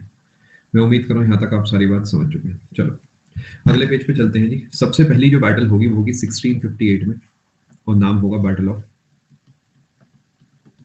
बहादुरपुर। जनरली सब लिखवाया जाएगा, मानसी आप चिंता न करें। 1658 इज द की ईयर, ठीक है। बहादुरपुर, बहादुरपुर आपको यूपी में देखने को मिलता है, और ये बैटल हुई थी शाह शुजा वर्सेस मुगल आर्मी, ठीक है। तो मुगल आर्मी डिफीटेड, शाह शुजा। अब मुगल आर्मी की तरफ से भी कोई गया होगा, तो मुगल आर्मी की तरफ से जो लीडर था वो थे जय सिंह, महाराजा जय सिंह और सुलेमान शिकोह। अब यहाँ पर आके बच्चा भटकता है, बच्चा कहेगा सुलेमान शिकोह कौन है, क्योंकि उसने शिकोह पढ़ लिया, और कहेगा जय सिंह जी के बारे में बताओ। आपको समझना होगा कि जब भटूरे बना रहे हैं तो छोले की रेसिपी पूछ के बीच में कोई फायदा नहीं होगा, पहले भटूरे पे फोकस कर लें, ठीक है। फटाफट नोट करें, आगे चलते हैं। ये पहली बैटल है जिसमें शाह शुजा जो है वो हार चुके हैं और मुगल आर्मी जो है जीत चुकी है। अगर आपने ये सब नोट कर लिए तो आप अगली लाइन से नोट करें। मेरे पास स्पेस की कमी है तो मैं यहीं पे नोट करने की कोशिश करूंगा, ठीक है जी। जी हाँ बिल्कुल मोइन, आप सही कह रहे हैं। चलो नहीं, अब ध्यान से समझना, थोड़ा समझने की हम कोशिश करते हैं। शाह शुजा जो है हार के वापसी चला गया, डिफीटेड एंड रिटर्न, वापसी चला गया, ठीक है जी। अब दूसरी बैटल हुई है 1658 में, बैटल ऑफ धर्मत। धर्मत आपको एमपी में देखने को मिलता है, ठीक है। और ये बैटल होगी औरंगजेब प्लस मुराद बख्श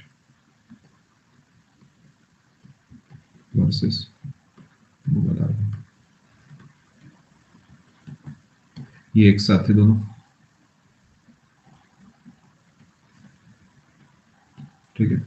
और इस बार जो लीडर थे मुगल आर्मी की तरफ से वो थे जसवंत सिंह जी और कासिम। फटाफट नोट करें, हम आगे चलते हैं। Yes same year. बैटल्स देखिए कुछ कुछ दिन की होती है, बिकॉज समय काफी सिचुएशन बिगड़ गई है, तो फटाफट से बैटल्स हो रही है। यूपी बहादुरगढ़ जो है यूपी में ही ये बात लिखी गई है आपके लिए।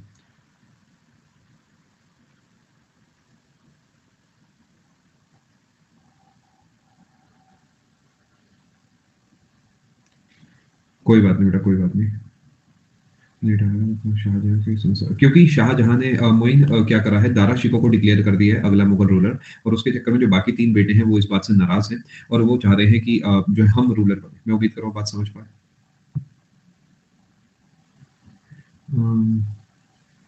देखिए होता क्या है, ग्रीन जब टैकल्स होते हैं, जब बैटल्स होती हैं, जब लड़ाइयाँ होती हैं, तो एक तरफ से प्योर डिफेंस नहीं होता। यानी ऐसा नहीं है दारा शिकोह बिल्कुल तरीके चुप बैठा है कि आओ मुझे मेरे घर में ही मार दो। यानी वो भी अपनी तरफ से अपनी सेना भेजेगा और full on head on collision करेगा, जिसके चक्कर में के बीच में मुलाकात इनकी होगी। ठीक है जी? क्योंकि वो सूबेदार थे तरुण, तो उनके पास पूरा इलाका अपने कब्जे में था। ठीक है, इस बात को आप समझ पाए? किसी को कोई डाउट तो नहीं? चले दोस्तों आगे, चलो। अब देखिए चीजें ना थोड़ी सी कॉम्प्लेक्स है। अब जैसे मैं इस समय मान लेते हैं आपको सुलेमान शिको, जैसे एक बच्चे ने पूछा था बताऊं, तो सुलेमान शिको जो है ये बिल्कुल सही आपने लिखा था, मैं नाम आपका नहीं ध्यान मुझे, सही लिखा था कि ये जो है बेटे थे दारा शिको के। अब दारा शिको का जो बेटा था, इसकी हत्या हुई थी 1662 में और मरवाया था औरंगजेब ने। लेकिन सोच के देखो, ये मेरे लिए ज्यादा कॉम्प्लेक्स नहीं हो जाएगा समझाने, आपके लिए समझना मुश्किल नहीं हो जाएगा कि मैं अचानक 1662 पे पहुंच जाऊंगा और वो अननेसेसरली कंफ्यूजन क्रिएट कर देगा। तो पहले हम वो पढ़ने जो पेपर मांगता है, उसके बाद जो मन करे आप आराम से पढ़ते रहना। ठीक है, हम यहाँ पर मेनली जो है पेपर क्लियर करने आए हैं। ये मिशन है आपका, पेपर क्लियर कराना, उसके लिए जो आपके लिए बेस्ट है उसमें वो करता चल रहा हूँ। ठीक है जी? मैं उम्मीद कर रहा हूं कि मुराद बख्श ने मिलकर मुगल आर्मी को हरा दे, but keep this in mind. अपन अभी लैग आगे वेट कर लेता हूँ। ठीक है, ठीक है, ठीक है, कोई बात नहीं, रिलैक्स। अभी मुगल आर्मी हारी है। ओके, वेट कर लेता हूँ, मैं वेट कर लेता हूँ, चिंता ना करें। चलो, इस ब्रेक हो गई है, अभी हो जाएगा ठीक, चिंता ना करें, रिलैक्स।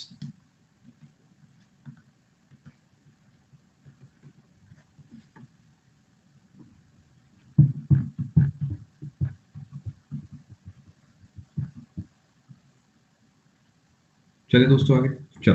अब सब ठीक है कि छोटी मोटी दिक्कत है, ये सब मतलब चलता रहेगा, है ना? इन चीजों पे इतना ध्यान अपना दिया करें। चलो आगे चलते हैं।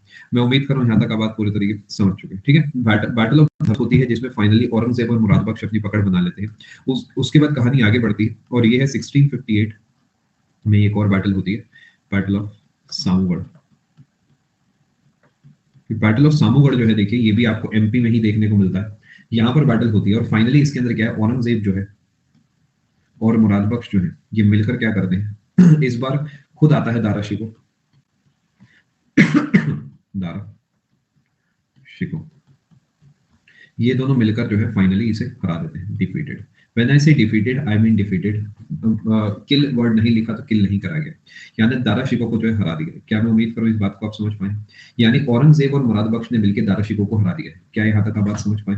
ठीक है, आगे चलते हैं दोस्तों। अब यहाँ तक आते आते औरंगजेब तैयार था, समझ गया था कि ये स्कूटी मुझे ही मिलने वाली है। मुराद बख्श के मन में थोड़ा बहुत आ रहा था, जैसे अपने नहीं होता था स्कूल में, हम देखते थे कि हम सेकंड बेस्ट टाइप कई बार होते थे, हमें महसूस हो जाता था कि यार ये जो साथ वाला है ना, ये बाजी मार जाएगा। हम अपने से हल्की हल्की प्यारी प्यारी कोशिश करते थे, एंड में वो बाजी मार ही जाता था। तो कुछ वैसी फीलिंग जो है मुराद बख्श को आ रही थी कि यार ये क्या बात हुई, यार देखो मैं भी खेलूंगा, ये क्या बात हुई। वो कह रहा चल तू पीछे बैठ जा। अब पीछे बैठने के लिए थोड़ी लड़ाई कर रहे हैं, स्कूटी तो मैं ही चलाऊंगा। यानी आज आने हैं अनमोल, अब ये नहीं पता अभी आए हैं नहीं आए, एक बार चेक कर लेना। चलो फोकस करते हैं जी। ठीक है, औरंगजेब और मुराद बख्श मिलके दारा शिकोह को हरा देते हैं। ठीक है, यहाँ तक कोई टेंशन तो नहीं है? ठीक है जी। अब वो दारा यहाँ पर क्या है, अब शाहजहां आगरा में पहुंच चुका अमिताभ, यानी अब शाहजहां ठीक हो चुका है। आपको याद होगा पेप्सी कोला पी रहा था वो, ऐसे ही डॉक्टर जो है पेप्सी कोला को बदनाम कर रहे हैं। शाहजहां ने पेप्सी कोला पिया है दबा के, और उसके बाद शाहजहां पूरे तरीके ठीक हो चुका है। अब यहाँ पे प्रॉब्लम क्या हो चुकी है वो थोड़ा समझने की कोशिश करना, कि शाहजहां ने क्या करा है, जैसे अपन लोग बिग बॉस की लड़ाई को देख के खुश होते हैं, इसी तरीके शाहजहां में मुझे ऐसा लगता है लड़ाइयों को देख के खुश होगा, और ये बिल्कुल फिट एंड फाइन हो गया।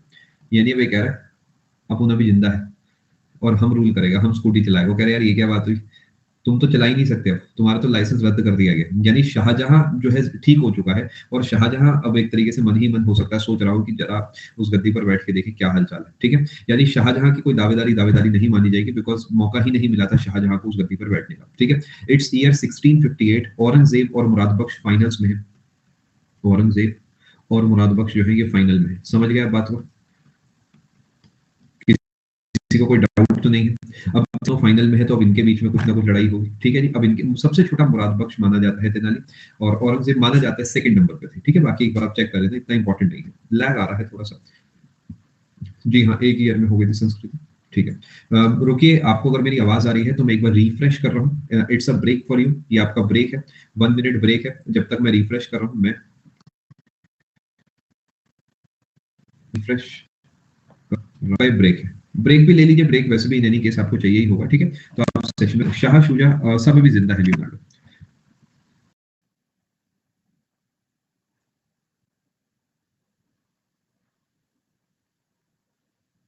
एक बार कंफर्म करेंगे आप सभी को आवाज साफ आ रही है? ठीक है, चलो जी शुरू करते हैं। ब्रेक आपका पूरा हो चुका है, मैं उम्मीद कर रहा हूँ आवाज भी आपको साफ आ रही होगी। अभी तक मैंने आपको बताया है कि शाहजहां जो है अब ठीक हो चुका है और आगरा के अंदर बैठा हुआ है। ये आगरा से लाइव है और 1658 में औरंगजेब और मुराद बख्श जो है इनकी पकड़ अपनी अच्छी खासी बन चुकी है और ये दोनों जो है पहुंच जाते हैं आगरा। आगरा पहुंच गए हैं ये भी, क्यों? जिससे कि शाहजहां को भी निपटाया जाए। शाहजहां को क्यों निपटाया जाएगा? क्योंकि शाहजहां का ही तो वो फैसला था कि दारा शिकोह को उस गद्दी पर बैठाया जाए। मैं उम्मीद कर रहा हूँ बात समझ पाए। यानी शाहजहां जो है क्योंकि इन्होंने ही फैसला लिया था तो अब इनके भी खिलाफ है औरंगजेब और Murad Bakhsh. Are you understanding the points? एक बार कंफर्मेशन देंगे? ठीक है, चलो। अरे भैया सो तो नहीं गए जाके? ऐसा लग रहा है मुझे 1-2 मिनट के बाद में आया हूँ और बदले में जो बच्चे ही सुस्त हो गए। सोना नहीं है, ठीक है? जो रजाई में आधे पैर डाल के बैठे हो ये पाप से कम नहीं है मेरे दोस्त। ऐसे काम नहीं होगा, ठीक है जी? चलो फोकस करते हैं, ठीक है? रिकैप आपको दिया जाएगा एंड में 100 सारी बैटल्स के बाद। अब औरंगजेब और मुराद बख्श पहुंच चुके हैं आगरा। धीरे धीरे पता लग रहा है कि जो मेन इंसान है वो ये वाला इंसान है। और शाहजहां क्या करता है? कहता है औरंगजेब मेरे बेटे आओ मुझसे मिलने आओ कभी, आओ कभी हवेली पे। यानी ये जो है बैठा हुआ है कहाँ पर? शाहजहां जो है ये हवेली के अंदर की तरफ है। इस तरीके आप एक हवेली इमेजिन कर सकते हैं जिसे हम आगरा फोर्ट कहते हैं। आगरा के अंदर है, ठीक है? और यहाँ पर आप ऐसे इमेजिन करें कि ये अपना यहाँ पर बैठा हुआ है। क्या इस बात को आप समझ पा रहे हैं? और यहाँ पर ये बाहर से आप कह सकते हैं किला है पूरा जिसे चारों तरफ से घेर लिया गया है अच्छे से। और औरंगजेब की सेना ने या मुराद बख्श की सेना ने, जैसे भी आप कहो, इसे अच्छे से घेर लिया है। अभी मोटी मोटी ईंटें बना रहा हूँ, समय अपने पास कम है, कोई फर्क नहीं पड़ता, ठीक है जी? अपने वन साइज में जाके रहना है। चलो अब समझने की कोशिश करना है। यही किला आगे तक है पूरा इस तरीके। ये किला पूरा बना हुआ है अपना, इस पे टीन वीन डली हुई है, सब बातें बिल्कुल बढ़िया चल रही है। थोड़ा समझने की कोशिश करना। यह औरंगजेब खड़ा है और कह रहा है कि बाहर आओ, ठीक है? और यहाँ पर मुराद बख्श जो भी हल्की आवाज में हाँ बाहर आ ही जाओ, जैसे वो याद है ना आपको बॉब द बिल्डर में, वो एंड में नीली वाली क्रेन कहती थी हाँ कर ही लेंगे, वैसा कुछ कम कॉन्फिडेंस के साथ, अपने लेवल के कॉन्फिडेंस के साथ, जैसे अपन स्कूल में हुआ करते थे। मुराद बख्श भी ट्राई कर रहा है, नहीं देखो अभी मैं हूँ, ठीक है? और औरंगजेब जो है फुल कॉन्फिडेंस, वो एक क्लास का लड़का होता है ना, फुल जो पता ही होता है यही हेड बॉय बनेगा 12वीं में जाके, बन नहीं पाता वो लेकिन लगता तो है ना, वैसा जो है कॉन्फिडेंस औरंगजेब के पास होता है, ठीक है जी? मैं उम्मीद कर रहा हूँ यहाँ तक आप बात समझ पाए। अब उसके बाद ये जो है अंदर जाएगा और शाहजहां एक मैसेज भिजवाएगा, कहेगा मेरे बेटे मुझसे मिलने आओ, मैं जानना चाहता हूँ कि तुम क्या चाहते हो। याद है जिस तरीके जो कालीन भैया उन्होंने मुन्ना भैया से कहा था कि मिर्जापुर की गद्दी तुम्हारी, मैं लीड करूंगा, जैसे कि जो भापा जी हैं वो करा करते थे। कुछ उस तरीके की बातचीत करने के लिए जो है ये शाहजहां औरंगजेब को अंदर बुलाते हैं। बट जब ये अंदर जा रहे होते हैं तो कोई इन्हें कह देता है कि आपको अंदर बुलाया गया है आपकी हत्या कराने, टू बी किल्ड। समझ गए? यानी इसे मिसअंडरस्टैंडिंग हो जाती है कि पापा ने इसलिए बुलाया है कि मेरी हत्या करी है। क्या बात को समझ पा रहे हैं? यानी औरंगजेब अब शाहजहां के ही खिलाफ हो जाता है क्योंकि उसे लगता है कि शाहजहां जो है मेरी हत्या कराएंगे और बदले में जो उनका बाय डिफॉल्ट प्लान था उसी को पूरा कराएंगे। तो औरंगजेब जो है जाते जाते मुड़ के वापसी आ जाता है और कहता है मेरे जाने से पहले मैं आपको 2 बातें कहना चाहता हूँ। उनने कहा फटाफट से बताओ, मैं पेन कॉपी लेके नोट कर रहा हूँ।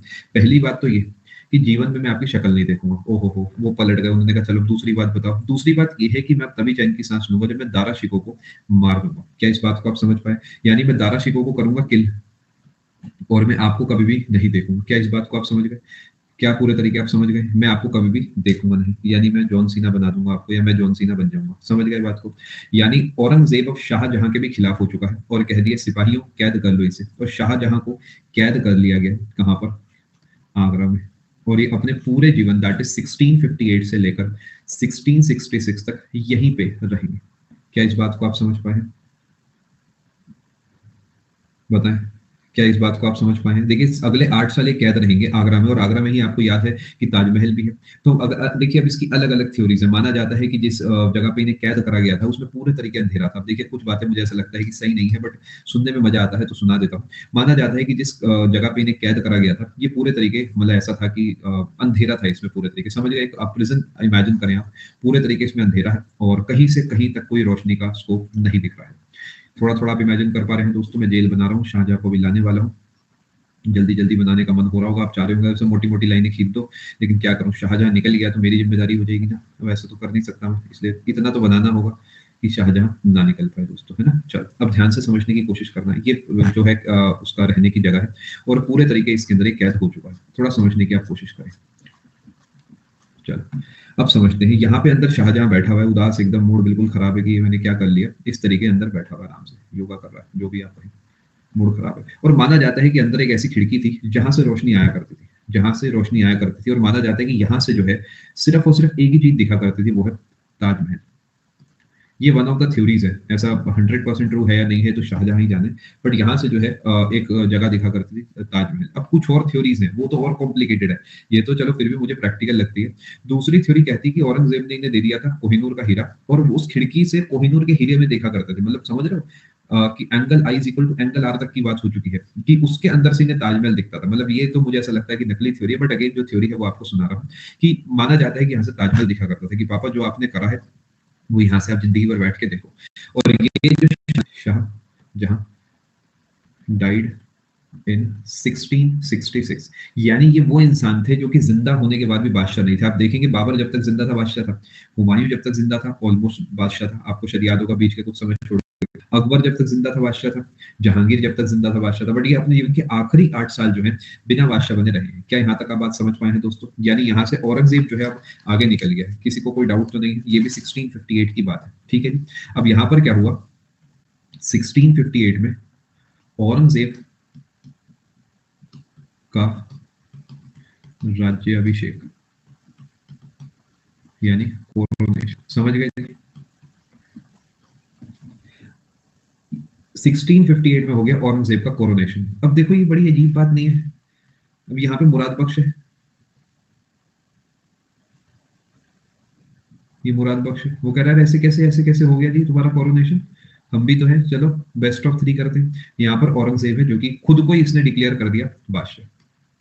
औरंगजेब, चलो पुग्गी करो, पुग्गी करके पता लगेगा कि कौन जीता। ऐसे कैसे तुम बन गए बादशाह? यानी अब औरंगजेब क्या करेगा, बादशाह बनेगा और सबसे पहले क्या करेगा, गॉट हिम किल्ड। क्या बात को समझ पाए दोस्तों? यानी औरंगजेब ने बिना किसी बैटल के मुराद बख्श जिसने इसका साथ दिया था इसे मरवा दिया। अब बड़ी हैरानी की बात देखो, 5 लोग थे जिसमें एक ही ऐसा था जो प्यारे दिल का था, अपने जैसा, मुराद बख्श। सबसे पहले वो मरा, नोटिस करो, ना शाहजहां मरा, ना दारा शिको मरा, ना ही शाह शुजा मरा, ना औरंगजेब मरा, मरा कौन, मुराद बख्श। क्या देखिए आपने पॉलिटिक्स, क्या जमाने की पॉलिटिक्स कैसी हुआ करती थी। यानी मुराद बख्श की हत्या हो चुकी है बिना बात, अभी के अभी। क्या यहाँ तक आप बात समझ पाए? चलो आगे चलते हैं। इसके बाद आगे कहानी बढ़ी, और कहानी आगे ऐसी बढ़ती है कि मजा ही आ जाता है। देखो कैसे, एक फिर 1659 तक पहुंच जाते हैं। 1659 में क्या होता है, एक बैटल होती है, बैटल ऑफ खांजवा। ये है यूपी में, नियर प्रयागराज। आप लोग मत मिस कर रहे हैं जिनमें से मैं कुछ भी खास नहीं पढ़ पा रहा हूँ, ठीक है जी। ठीक है, 16 अभी आप जितना नोट कर सके करें, मैं एक बार सभी स्लाइड्स आपको दोबारा दिखाऊंगा, पर आराम से नोट कर लेना। फाइनली इसमें क्या होता है कि जो शाह शुजा है, याद होगा ना, शाह शुजा वापसी चला गया था, जिंदा था। शाह शुजा जो है ये आके अटैक करता है औरंगजेब की, क्योंकि ये समझ जाता है कि मैं तो बस यहाँ बैठा ही रह जाऊंगा। तो औरंगजेब क्या करता है, शाह शुजा को मार देता है। समझ गए? क्या मैं उम्मीद करूं आप इस बात को समझ पाए। खानवा देखिए, वो खानवा पे लिखा होगा, एक बार आप चेक कर लेना। एक खंजवा है, खंजवा, ठीक है। शाह शुजा की मौत हो चुकी है। क्या 5 में से एक तो डीक्यू हो गए, शाहजहां वो तो हट गए, 4 बचे, 4 बेटे थे, 4 में से कहूंगा 2 हट गए, 2 बचे। फाइनल में कौन कौन है, दारा शिको, और दूसरे नंबर पे दारा शिको के साथ दूसरे नंबर पे कौन है, दूसरे नंबर पे औरंगजेब। आगे चले, यानी फिनाले में आप जान चुके हैं, ग्रैंड फिनाले जो कि हर दूसरे महीने में टीवी पता नहीं कौन सा डांस शो का होता रहता है। मतलब मुझे लगता है जज को जज करना ही नहीं आता, जज को लगता है कि यही सबसे बढ़िया है। मतलब कभी भी आप टीवी देखोगे तो बिल्कुल फर्जीपना हो चुका है, 10 में से 10 पॉइंट दे देते हैं, और न जाने क्या ही हो रहा है। मैं सोचता हूँ कि फिर तो उन्हें वहां बैठा देना चाहिए कंटेस्टेंट को, और जजों को कहना चाहिए भाई तुम कुछ करके दिखाओ, फिर मैं तुम्हें 10 में से 8 या 9 में से देखता हूँ तुम्हें क्या मिलने चाहिए। चलो खैर आते हैं, फोकस करते हैं। अब दारा शिको जो है वो फाइनली समझ चुका है कि खेल खराब है ना। यानी दारा शिको जो है अब यहाँ से भागने की कोशिश करता है अपनी जान बचा के। दारा शिको जो है यहाँ से, कोई कहता है भागने की कोशिश कोशिश करता है, कोई कहता है लास्ट अटेम्प्ट देता है। लास्ट अटेम्प्ट कब देता है जी, दारा शिको वर्सेस औरंगजेब। औरंगजेब, ये है 1659 में, और ये बैटल है बैटल ऑफ देवरई। समझ गए? अब बैटल ऑफ देवरई होती है जिसमें औरंगजेब जो है इसे डिफीट कर देता है, defeated but did not kill. क्या फाइनली मैं कहूं कि औरंगजेब का दिल जो है वो अ, थोड़ा भाई के प्रति भावुक हो गया था, कि मारा नहीं, चलो भाई है अपना। ना ना ना ना, बिल्कुल नहीं, बिल्कुल भी नहीं। ये सिर्फ इसलिए नहीं मारता जिससे कि जनता के सामने मार सके, डिड नॉट किल, और इसे लेकर आया दारा शिको को कैद करके दिल्ली लाया गया। दारा शिकोह को कैद करके दिल्ली लाया गया और यहाँ पर इसके खिलाफ एक फतवा जारी कराया गया। फतवा आप समझते हैं, फतवा क्या होता है? फतवा एक तरीके से हो गया, फतवा आप समझिए कि एक ऐसा रिलीजियस ऑर्डर हो गया,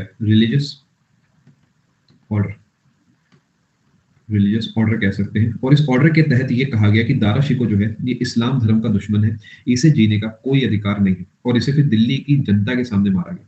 दिल्ली की जनता के सामने मारा गया। दारा शिकोह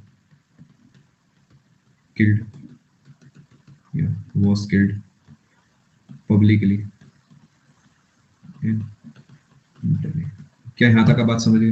दिल्ली में इन्हें मारा गया और मारने के बाद जो है इन्हें पूरी दिल्ली की सड़कों पे इनकी लाश को घुमाया गया कि मेरे खिलाफ अगर कोई कुछ बोलेगा तो उसका ये हाशिर होगा। ठीक है, आर यू अंडरस्टैंडिंग? इसी तरीके इसने भी जो है वहां की जनता से पूछा। फटाफट इसे नोट करें, फिर हम आगे चलते हैं।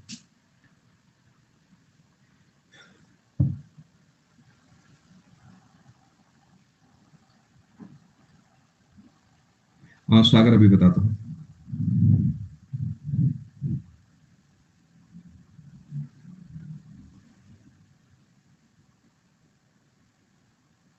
चले जी आगे। स्लाइड अभी आपको दिखा दिया जाएगा। स्लाइड दिखा देता हूँ, बाबू सब दिखा देता हूँ, पहले इसे छाप लो। ठीक है, देखिए देवरई जो है ये आपको यूपी में ही देखने को मिलता है। ये भी यूपी लिख देता हूँ, उसमें से जगह ही है, मतलब देवरई। ठीक है, ये फतवा FATWA फतवा। यहाँ से आपने नोटिस करा, मैंने बिना कुछ बोले औरंगजेब की पर्सनालिटी आपके सामने बना दी। अगर आपने अभी तक नोटिस करा है तो मैंने जितने भी मेन रूलर्स पढ़ाए हैं उनकी पर्सनालिटी डेवलपमेंट में बहुत काम करा है। मैं शुरू से ये काम करता आया हूँ।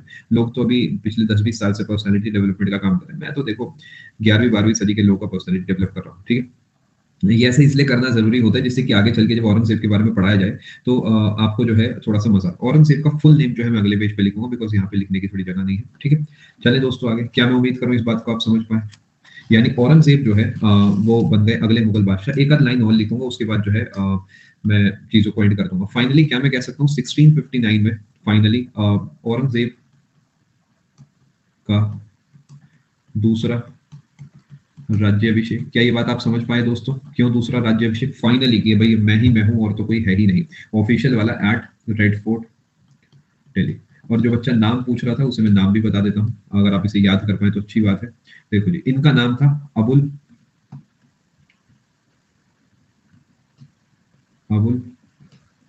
मुजफ्फर मुहिउद्दीन मोहम्मद औरंगजेब आलमगीर बादशाह कलंदर गाजी। ओनली ये इनका पूरा नाम है, अबुल मुजफ्फर मुहिउद्दीन मोहम्मद औरंगजेब आलमगीर बादशाह कलंदर गाजी। क्या आप इस बात से राजी? फटाफट नोट करें इसे, आगे चलते हैं। फटाफट नोट करें।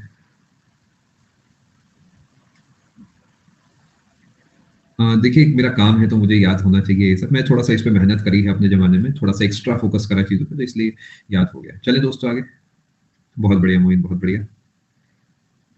देखिए नाम से कोई फर्क नहीं पड़ता, काम से पड़ता है ना। कई सारे लोगों का नाम राहुल है, मेरा भी नाम राहुल है, तो काम से फर्क पड़ता है। चले दोस्तों आगे। चलो मैं बोल देता हूँ दोबारा, अबुल मुजफ्फर मोइनुद्दीन, मोइनुद्दीन भी हो सकता है आपने कहीं पढ़ा, वो भी सही है। मोइनुद्दीन जो है सही रहता है। मोहम्मद औरंगजेब आलमगीर बादशाह कलंदर गाजी। चले दोस्तों आगे। एक बार यहाँ तक आपको चीजें रिवाइज करा दूं मैं, आप कहें तो। मैं उम्मीद कर रहा हूँ आपको सीखने में मजा आ रहा होगा। यहाँ तक का पोर्शन में रिवाइज कराऊंगा, इसके बाद मैं आपको बता देता हूँ मैं क्या बताऊंगा। इसके बाद बस आपको कहानी खत्म करूंगा कि शाहजहां की मृत्यु हो गई, और उसके बाद एक आध चीज आपको और बता के कि अभी मैं स्लाइड को वाइड कर देता हूँ, उसके बाद हम औरंगजेब पॉइंट ऑफ व्यू से चीजों को पढ़ेंगे। क्या ठीक है जी? ये बात आप समझ गए?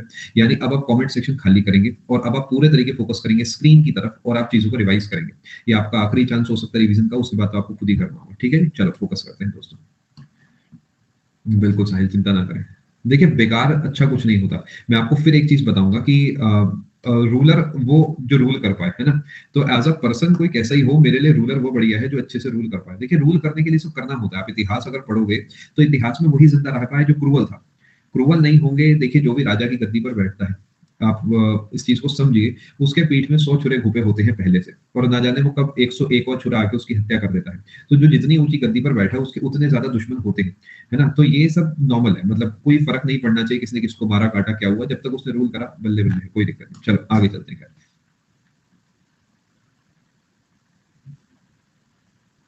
क्या इस बात को आप समझ पाए? बिल्कुल सही।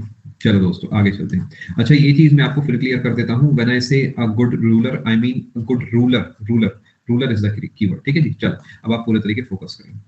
व्हाट अबाउट द ताजमहल इन औरंगाबाद, उसकी बात बेटा तब करी जाएगी ना जब अभी औरंगजेब पढ़ाऊंगा ग्रीन, अभी औरंगजेब हम पढ़ेंगे, फिर हम सारी बातें करेंगे, आप चिंता मत करो, थोड़ा समय दो। आप शायद बीबी के मकबरे की बात कर रहे होंगे। अब फोकस करेंगे स्क्रीन की तरफ, ठीक है जी। चलो फोकस करते हैं। मैंने आपको सेशन में जब मैं आया तो मैंने आपको याद कराया कि ताजमहल जो है मुमताज महल जी के द्वारा, मुमताज महल जी के लिए शाहजहां जी के द्वारा बनवाया गया था। संगमरमर का बना है ताजमहल, और पितृदुरा शैली जो है वो भी ताजमहल पे आपको देखने को मिलती है। सबसे पहली बार आपको हुमायूं के मकबरे पे संगमरमर देखने को मिला था, यानी वहां पर एक बड़ी इमारत आप कहीं जहाँ पे संगमरमर का इस्तेमाल हुआ, सफेद पत्थर का, वो हुमायूं का मकबरा था, और इस शैली का इस्तेमाल सबसे पहले हुआ था अहमद-उद-दौला जी के मकबरे के ऊपर। इसके बाद मैंने आपको बताया कोहिनूर का हीरा जो है मुगल साम्राज्य के पास आ चुका है दक्कन मिशन पे 1636 में मीर जुमला नाम के इंसान से शाहजहां ने इसे ले लिया है। शाहजहां ने अपनी कैपिटल को आगरा से दिल्ली शिफ्ट कर दिया 1638 में, और दिल्ली में आने के बाद इसने अपना एक शहर बसाया है जहां पर ये रहा करता था, जहां पर इसका सब साम्राज्य था, जिसका नाम है शाहजहानाबाद। शाहजहानाबाद आज जो है, जो आपको दिल्ली के जो पुरानी दिल्ली वाला इलाका है वहां पर आपको देखने को मिलेगा, और ये जो है यमुना नदी के किनारे था। 1638 से करीब 10 साल बीते और लाल किला बन के तैयार हो गया, जामा मस्जिद बन के तैयार हो गई, और भी बहुत चीजें बनी जैसे कि Kashmiri gate, Delhi gate, Lahori gate, Ajmeri gate, ये सब दिल्ली में तैयार हुआ, और पता लगा कि हाँ भाई कोई नया मुगल बादशाह ऐसा है जो आया है जिसने दिल्ली को दिल्ली का दर्जा, शाहजहानाबाद का दर्जा दिया है। लाल किला जो है दिल्ली में बना है, याद रखेंगे आप, 10 साल लगे हैं इसे बनने में, और इसमें आपको दो अलग अलग कोर्ट्स देखने को मिला करते थे, दीवाने आम और दीवाने खास। अब दीवाने खास जो है उसकी छत चांदी की हुआ करती थी, जिसपे वो एक कहावत जो है कि इस पृथ्वी पे कहीं पे स्वर्ग है तो कश्मीर में है, अमीर खुसरो जी के द्वारा बात कही गई है, ये बात माना जाता है, लिखवाई है। और सिंहासन जो है वो उसे हम तख्ते ताउस के नाम से जानते हैं, जिसे मयूर सिंहासन या पीकॉक थ्रोन बोलते हैं, इसी पे जड़ा हुआ था कोहिनूर का हीरा। उसके बाद हमने देखा कि दिल्ली की जो मोती मस्जिद है और लाल किले से जुड़ी हुई, वो है औरंगजेब के द्वारा बनवाई गई। बाकी लाल किला पूरा जो है शाहजहां ने ही बनवाया था। ये पेपर का सवाल है दोस्तों, कम से कम 3 से 4 बार ये सवाल पूछा जा चुका है। इसके बाद 1657 हुआ, कहानी तब बिगड़ी जब शाहजहां बीमार हुआ, और धीरे धीरे इसने जो है जरोखा दर्शन बंद कर दिया, क्योंकि अब इसकी तबीयत ठीक नहीं थी। इसने फिर चीजें स्टेबल रहे, कंट्रोल में रहे, इसने इसके लिए बड़े बेटे दारा शिकोह को डिक्लेयर कर दिया मुगल बादशाह, और कहा कि देखो मेरे मरने के बाद ये बनेगा अगला मुगल बादशाह, तो मेरे जीते ये भी आप उसे पूरा वो सम्मान दें जो कि आप मुझे दिया करते हैं, यानी आज के बाद ये आपसे, ये जो है मेरा बेटा है दारा शिकोह, ये उस गद्दी का असली हकदार होगा। इस बात को सुनते ही बाकी 3 जो बेटे हैं उनका मूड खराब हो गया बिल्कुल, और बैटल्स ऑफ सक्सेसरशिप जो है स्टार्ट हो गई शाहजहां के बेटों के बीच में। हमने देखा कि बाय डिफॉल्ट जो लोकेशन है वो दारा शिकोह की दिल्ली में है, शाहजहां भी दिल्ली आगरा दोनों आप समझ सकते हैं, मुराद बख्श गुजरात में है, शाह शुजा बंगाल में है, और औरंगजेब जो है वो अहमदनगर महाराष्ट्र के अंदर आपको देखने को मिलता है। सबसे पहले जो बैटल हुई है वो याद रखेंगे आप, वो हुई है 1658 की बैटल ऑफ बहादुरपुर। बहादुरपुर का जो युद्ध है वो मुगल आर्मी और शाह शुजा के बीच में हुआ है, और इसमें जो है ध्यान रखेंगे आप, शाह शुजा की हार हुई है, बाकी बेसिक डिटेल कौन लीडर था क्या था सब मैंने आपको लिखवा दिया। 1658 में दूसरी बैटल होती है, फाइनली औरंगजेब मुराद बख्श को संदेशा भिजवा के एक करता है अपने साथ, और मुगल आर्मी को हराता है और अपनी दावेदारी पेश करता है। फाइनली दारा शिकोह को भी हराया जाता है 1658 में। दारा शिकोह अभी भी नहीं मरे, यहाँ से भाग गए हैं, चले गए हैं, या किसी तरीके इनकी मृत्यु नहीं हो पाई। उसके बाद कहानी आगे बढ़ती है, और हमने देखा शाहजहां भी ठीक हो गए हैं, और शाहजहां आगरा के अंदर है जब औरंगजेब और मुराद बख्श जाके उन्हें चारों तरफ से घेर लेते हैं। फाइनली औरंगजेब जो है वो शाहजहां को जिंदगी भर के लिए कैद कराते हैं, यानी 8 साल अपने जीवन के वो यहीं पे कैद होकर बिताएंगे। और औरंगजेब क्या करता है, मुराद बख्श की हत्या कर देता है, और कहता है जी मैं बन गया हूँ मुगल बादशाह। यानी औरंगजेब वो मुगल बादशाह जिसका 2 बार कोरोनेशन हुआ था 1658 में, और उसके बाद 1659 में, ठीक है। उसके बाद हमने देखा कि मुराद बख्श की मृत्यु हो चुकी है, डाउट्स आप सभी के जो है बाद में लिए जाएंगे, थोड़ा स्लो बोलूं, ठीक है। औरंगजेब जो है वो मुराद बख्श की हत्या कर देता है, और उसके बाद जो है 4 में से एक भाई की मृत्यु हो चुकी है। एक बैटल ऑफ खांडवा होती है प्रयागराज के पास, आप कह सकते हैं, जिसमें औरंगजेब शाह शुजा की हत्या कर देता है, और अब बचे 2 भाई। 2 भाइयों में हमने देखा कि दारा शिकोह बचा है और एक औरंगजेब बचा है। दारा शिकोह को बैटल ऑफ देवराई के अंदर हराया जाता है, लेकिन मारा नहीं जाता। इसे दिल्ली लाया जाता है 1659 में, और जनता के सामने इसकी हत्या करके माना जाता है कि इसे इतना क्रूरली मारा गया था कि जनता जो है एकदम दहशत में हो गई थी, और कहा जाता है कि आज के बाद मेरे खिलाफ जो भी जाएगा उसका यही हाशिर होगा। फाइनली औरंगजेब अगले ही साल 1659 में दिल्ली के लाल किले में अपना राज्य अभिषेक कराता है, और उस गद्दी पर विराजमान हो जाता है। अभी शाहजहां जिंदा है, लेकिन पावरलेस है, उनके हाथ में कोई भी पावर नहीं है। यानी अब यहाँ से औरंगजेब के बारे में हम पढ़ेंगे, और शाहजहां की बस हम हत्या कर देंगे, ठीक है जी। अब बताएं जी आपको चीजें समझ आ रही है या नहीं आ रही है, सब बताऊंगा बेटा। ये एक इस गाजी जो शब्द है ये वो किलर ऑफ नॉन मुस्लिम्स के लिए इस्तेमाल करा जाता है, तो ठीक है। चलो ब्लैक स्क्रीन सही लग रही है, ठीक है। चलो आगे चलें दोस्तों। अभी के लिए आपका डाउट सेक्शन मैं बंद करूंगा। देखिए मैं समझता हूँ कई चीजें आपको बीच में ऐसी लगती होंगी जो आपको समझ नहीं आती, बट विश्वास मानिए मेरा, जो मेन डेटा जिस पे आपकी जीत होनी है वो यही है जो स्क्रीन पर लिखा है। हो सकता है आप कभी बार कनेक्शन बिल्ड करने में थोड़ी सी आपको तकलीफ हो, पूरी कोशिश करा करें, मैं भी पूरी कोशिश करता हूँ, बट कहीं पे डिसकंटिन्यूटी आती है तो इतना परेशान नहीं होना। रीजन क्या है कि उससे अपने लिए काम का डेटा है। देखिए हम एसएससी का एग्जाम देते हैं और एसएससी हमसे डेटा पे खेलता है, हमसे सीधा कहता है बताओ बताओ बैटल ऑफ देवराय कब हुई, बस खेल खत्म। कोई फर्क नहीं पड़ता कि कौन कब खास मरा जिंदा रहा, इतना इंपॉर्टेंट नहीं है, बिकॉज इतिहास से 3-4 सवाल बनने हैं और 3-4 सवाल बनाने के लिए एसएससी के पास एंशिएंट, मिडिवल, मॉडर्न तीनों है ना। तो ऑलरेडी बहुत सारा डेटा है एसएससी के पास, बहुत सारा डेप्थ में नहीं जाता, जितना जाता है उससे मैक्स उससे ज्यादा मैं जाने की हमेशा कोशिश करता हूँ। ठीक है, चलो अब आप स्क्रीन पे फोकस करेंगे और हम जो है बाकी बातचीत आपके साथ अब शुरू करते हैं। जल्दी ही स्टार्ट हो जाएंगे अभिषेक, मैं आपको एक काम करता हूँ, कुछ समय में बात करके बताता हूँ इस बारे में। चलो जी, मेरे से आप जो भी डाउट चाहें संदीप बेटा, यहाँ पे आप अपने डाउट्स पूछ सकते हैं क्वेश्चन टैब में, और चाहे तो आप रेज अ हैंड पे यहाँ पे बात कर सकते हैं, यानी आपको जो भी डिस्कशन करना है आप सिंपली यहाँ पर मुझे रेज अ हैंड भेजें, यहाँ पर जाने से पहले मैं आपसे बात करके जाने की कोशिश करूंगा। ठीक है, चलो मुझे सबसे पहले बताएं व्हाइट बोर्ड करना है या ब्लैक करना है, ये कंफ्यूजन हर बार हर बैच में होता है बच्चों को। ए या बी में से टिक करें, जो जीतेगा भैया उसकी बात कर ली जाएगी, हमें क्या दिक्कत है। रुकिए 15 सेकंड का पोल खोलता हूं मैं, और जो जीतेगा ईमानदारी से डेमोक्रेटिक कंट्री की तरह जीतने वाले का वोट अपना लेना जी।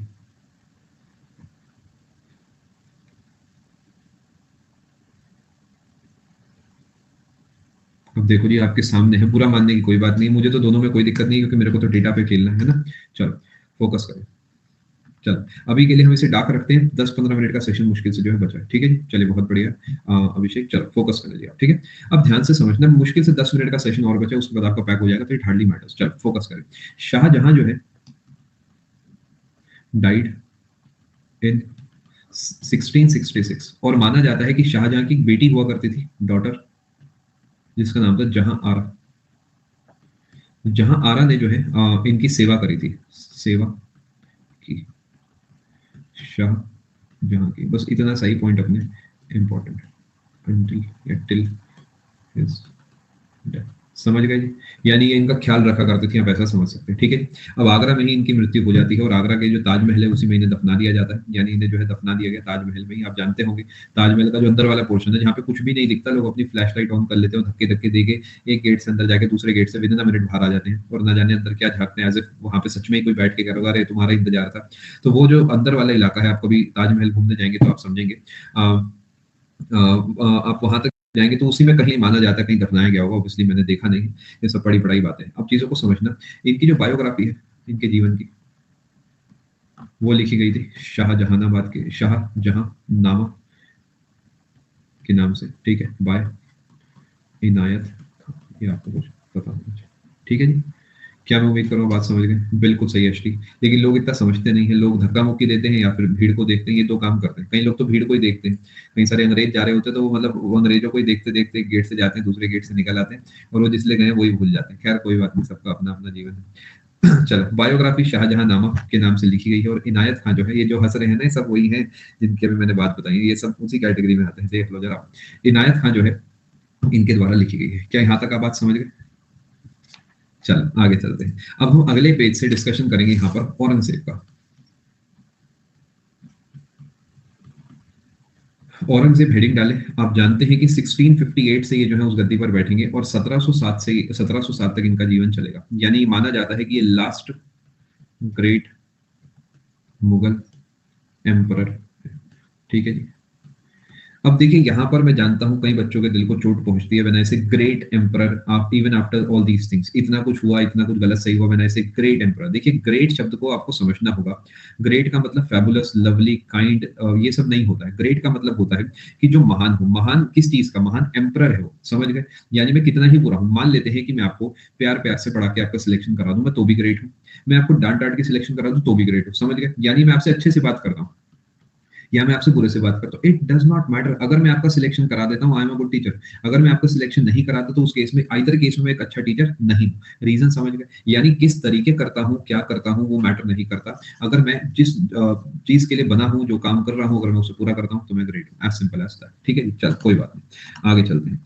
अब यहाँ से थोड़ा समझने की हम कोशिश करेंगे। 1658 से 1707 तक राज करेंगे। डाउट्स अभी मैं आपके लूंगा। सबसे पहले थोड़ा सा ट्रैक पकड़ने की हम कोशिश करते हैं। ये इसे नोट नहीं करना है, समझ लेना। 1526 में मुगल बादशाह बने बाबर और 1530 तक चले, ठीक है जी, कोई डाउट तो नहीं। 1530 से ये गद्दी पर आके बैठे और 1540 तक ये बैठे रहे और 1540 के बाद 1555 से 1556 तक बैठे। क्या मैं कह सकता हूँ कि इनका जो टेन्योर है वो 4 साल का है और इनका जो टेन्योर है वो लमसम 11 साल का है। नॉट टू कोई नापने वाली बात नहीं है, सिर्फ समझने वाली बात है। 1556 में आके कौन बैठेगा दोस्तों? मैं आपसे उम्मीदें करने लगा हूँ, देखो मेरी उम्मीदें बढ़ गई हैं आपको पढ़ा के। अब आप मेरी उम्मीदें पूरा करा करें, आप मुझे आंसर्स दिया करें। यहाँ पर आके बैठेंगे अकबर। अकबर यहाँ से कहाँ तक जाएंगे जी? 1556 से बैठेंगे और 15 ये जाएंगे यहाँ से, ट्राई करें, गलत होगा सही होगा जो होगा देखी जाएगी, 1605, वही सिकंदरा वाली बात आपको याद होगी, ठीक है जी। अगर आपकी गणित तेज है, जो कि मुझे पता है आपकी गणित तेज है, तो मुझे इसे घटाकर बताएं कितना आया। 1555 से 56, 56 से 1605 निकालो, पहले 55 से 5 निकाल सकते हो, 49 ईयर्स आ गया, ठीक है जी। 49 ईयर्स आ गया। 49 क्यों आया? क्योंकि 56 से काउंट करूंगा ना, 56 से 66, 76, 86, 96, 06, एक कम है तो 49 हो गया। ये अकबर की बात है। अब अकबर के बाद यहाँ पर आके बैठेंगे जहांगीर। बताओ जी, जहांगीर कितने समय के लिए आगे बैठेंगे? 1605 से जहांगीर आके बैठेंगे 1600 अर्ज करें 27 तक, ठीक है जी, शाबाश। 1627 में ये हटेंगे और 1627 के बाद यहाँ पर आके कौन बैठेंगे? शाहजहां आके बैठेंगे। शाहजहां कितने समय तक रहेंगे? 1658 तक, क्योंकि पावर तो इनकी खत्म हो गई ना, तो हम तो मुगल एम्परर की बात कर रहे हैं। 1658 तक हो गया। ये कितने समय के हैं जी? क्या 22 साल इनका हो गया और इनका कितना हो गया जी? 57 मानो तो 31 साल हो गया।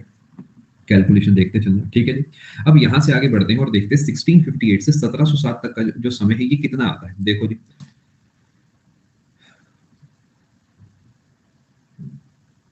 बड़ी विचित्र बात आपने यहाँ पे शायद नोटिस करी हो या ना करी हो, ये तो मैं नहीं कह सकता। ये भी 49 ही है जो कि इसके बराबर है।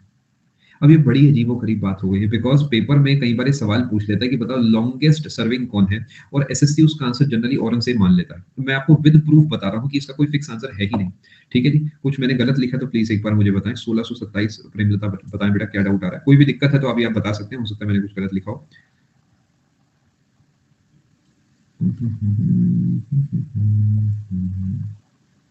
सब सही है, ठीक है। अकबर भी ऑप्शन में होता है सर, तो भी औरंगजेब भी मानते हैं, मैंने देखा बिल्कुल 56 पे काउंट करेंगे, जी हाँ। ये 56 से काउंट करा जाएगा ना, देखिए, क्योंकि 55 से 56 तक तो ये खुद ही था, तो 56 से आप यहाँ पे काउंट करेंगे। 1556 से 1605, ठीक है जी। 1659 नहीं, ये 58 इसलिए माना जाता है क्योंकि 58 में इन्होंने अपना राज्याभिषेक कर लिया था, है ना, तो इसलिए 58 59 कुछ भी मान सकते हैं। अब इसका मतलब यहाँ पर मैं कुछ भी आंसर फिक्स नहीं कह सकता। यहाँ पर आप कह सकते हैं कि लॉन्गेस्ट सर्विंग कैटेगरी में डाल सकते हैं। अब आप अपनी समझदारी से नोट कर लो कि लॉन्गेस्ट सर्विंग जो है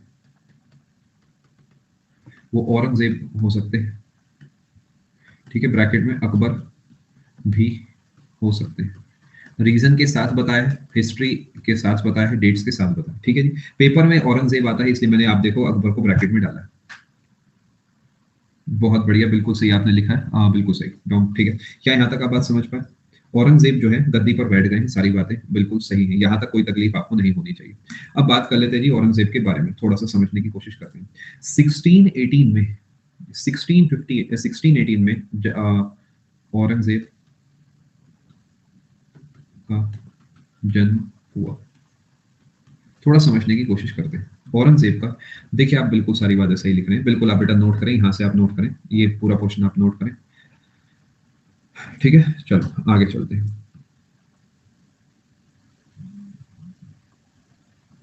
ठीक है। चलो 1618 से 1618 में औरंगजेब का जन्म हुआ। थोड़ा सा एक चीज आपको समझाता हूँ यहाँ पर।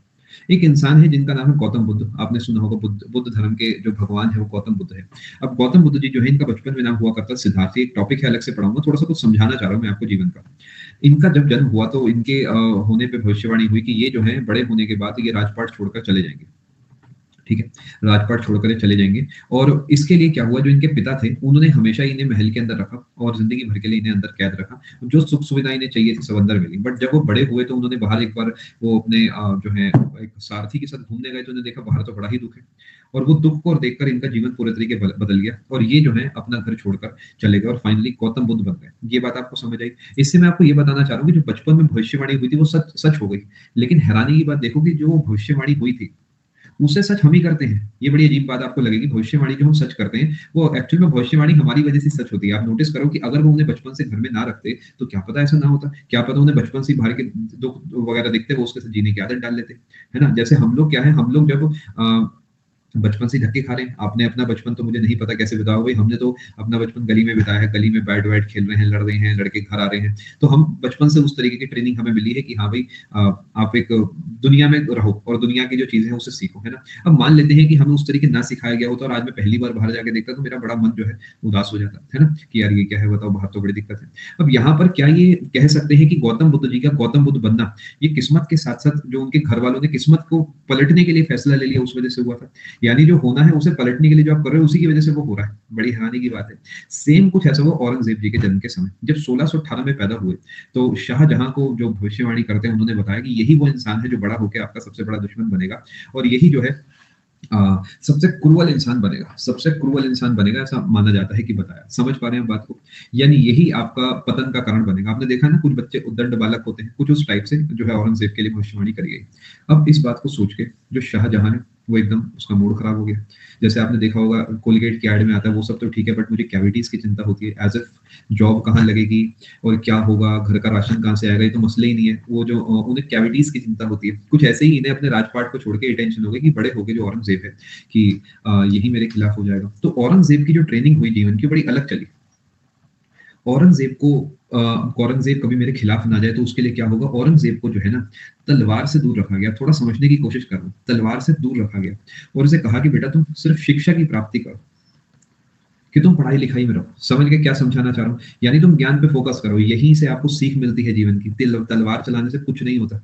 दिमाग चलाने से सब कुछ होता है ना? तो इसने क्या करा, बचपन से लेकर काफ़ी समय जब बीता, तो इसने बहुत अच्छे से अपनी एजुकेशन जो है इसने पूरी करी, बहुत बढ़िया से। माना जाता है कि जो कुरान है, क्योंकि उस समय तो देखिए ऐसा तो होता नहीं था कि बीटेक करनी होती थी। उस समय तो होता था जो रिलिजियस टेक्स्ट है आपको उसे पढ़ना होता था, इतिहास के युद्ध कैसे चलते हैं वो सब पढ़ना होता था, इतिहास की चीज़ें आपको पढ़नी होती थी। तो माना जाता है कुरान इन्हें इतने अच्छे से याद थी कि ये इनके अंदर बस चुकी थी। समझ पा रहे हैं? यानी आपने देखा होगा, आप या आपके कोई जानने वाले ऐसे होंगे जो आपसे हो सकता है सीनियर हो, जो कि भगवत गीता इस तरीके पढ़ चुके हैं कि वो उनके अंदर उनकी बातों में आपको झलकेगी। इसी तरीके आप देखोगे कुछ ऐसे लोग हैं जो सिखिज़्म को इतने डेप्थ में मानते हैं कि उनकी बातों से ही आपको झलकेगा कि हाँ यार, इस बंदे ने जो है जीवन अपना धर्म के प्रति दिया है। तो इन्होंने भी जो कुरान है उन्हें इतने अच्छे से पढ़ा कि माना जाता है कि इनके अंदर बस चुकी थी पूरे तरीके, समझ पाए? इसीलिए इन्हें जो है औरंगज़ेब को ही हम ज़िंदा पीर के नाम से या ज़िंदा फ़कीर के नाम से जानते हैं। ज़िंदा पीर या ज़िंदा फ़कीर के नाम से इन्हीं को जाना जाता है। पेपर का बहुत ही इंपॉर्टेंट सवाल है दोस्तों ये, मतलब कम से कम 10 से 15 बार ये सवाल पूछा गया। क्या इस बात को आप समझ पा रहे हैं? साहिल, अभी आपको इसके बारे में बताता हूँ। ठीक है, समझ पाए हैं। पीर और फ़कीर का मतलब यहाँ पर बेगर बिल्कुल भी नहीं है। पीर का मतलब होता है गुरु। आप अगर जानते हैं थोड़ा-सा इस्लाम धर्म के बारे में, पीर का मतलब, फ़कीर का मतलब गुरु होता है, सेंट होता है, जो ज्ञान देते हैं लोगों को। क्योंकि इन्हें इतना ज्ञान था, तो ज्ञान देते थे लोगों को। फटाफट नोट करें, ठीक है? अब आप अपने तरीके चाहें जैसे इसे नोट कर सकते हैं।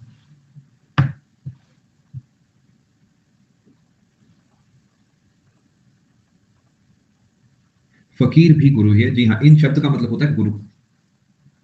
गुरु, ठीक है? मैं बिल्कुल रिपीट करूँगा ग्रीन, लेकिन एंड में रिपीट करा जाएगा एक बार जब पूरा फ्लो में पूरा हो जाएगा। तो वैसे टाइम भी अपना हो ही चुका है ना? तो फिर यहीं तक आज का सेशन रोका जाए दोस्तों। यहाँ तक आज का सेशन रोकते हैं बिकॉज़ डाउट्स भी काफ़ी सारे हैं। यहाँ से हम आगे चलेंगे और कुछ और चीज़ों के बारे में बात करेंगे। एक बार क्वेश्चन रिपीट कर देता हूँ।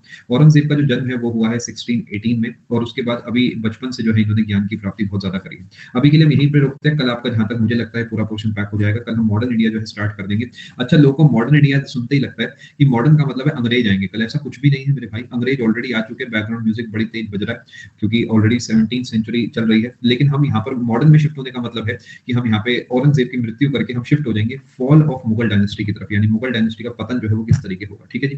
विद दैट नोट आपकी आज की क्लास यहाँ पे समाप्त होती है। मैं उम्मीद कर रहा हूँ आप कई दिन के बाद मुझे मिले हैं तो आपको अच्छा महसूस हुआ होगा। फिर से जो है आपको एक ट्रैक महसूस हुआ होगा और अब हम इसी तरह की क्लासेस हमारी कंटिन्यू रहेंगी। देखिए, मैं आपको थोड़ा-सा एक ट्रैक देने की कोशिश करता हूँ।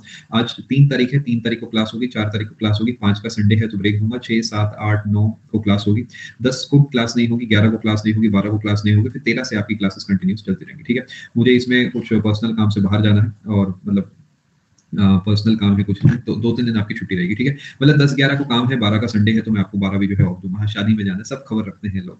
अरे मेरे पड़ोस में तो नहीं है आप कहीं? पड़ोस में तो वैसे नहीं होंगे, पड़ोसियों को मेरे कुछ नहीं पता होता, ठीक है? चलो, मैं उम्मीद कर रहा हूँ आप सभी को सेशन में मज़ा आया होगा। ख्याल रखें अपना, अच्छे से तैयारी करें। मैथ्स का बैच भी जल्दी आएगा बेटा, अभी के लिए हम पहले जीके पूरा करेंगे, ठीक है? ख्याल रखें अपना, अच्छे से तैयारी करें, ठीक है? चलो, 6:30 वाली जो क्लास है दोस्तों, 6:30 वाली क्लास आपकी स्टार्ट हो जाएगी मंडे से। सो मंडे जो 6th ऑफ दिस मंथ है, वो मंडे से आपकी क्लासेस स्पेशल भी स्टार्ट हो जाएगी, ठीक है दोस्तों? चलो, अपना ख्याल रखें, अच्छे से तैयारी तैयारी करें। आपसे मिलता हूँ मैं आने वाली क्लास में, ठीक है? रीजनिंग का बैच और सारी चीजें बाद में आएंगी बेटा, सबसे पहले हम जीके फटाफट से पूरी करेंगे, ठीक है? बहुत बहुत शुक्रिया आपका, अपना ख्याल रखें, अच्छे से तैयारी करें, ठीक है? देखिए स्टैटिक का बैच बाद में आएगा, सबसे पहले हम history, polity, geography, eco, physics, chemistry, bio पूरा करेंगे, उसके बाद स्टैटिक बाकी सब चीजें आती रहेंगी। चलो ख्याल रखें अपना, अच्छे से तैयारी करें। Thank you so much.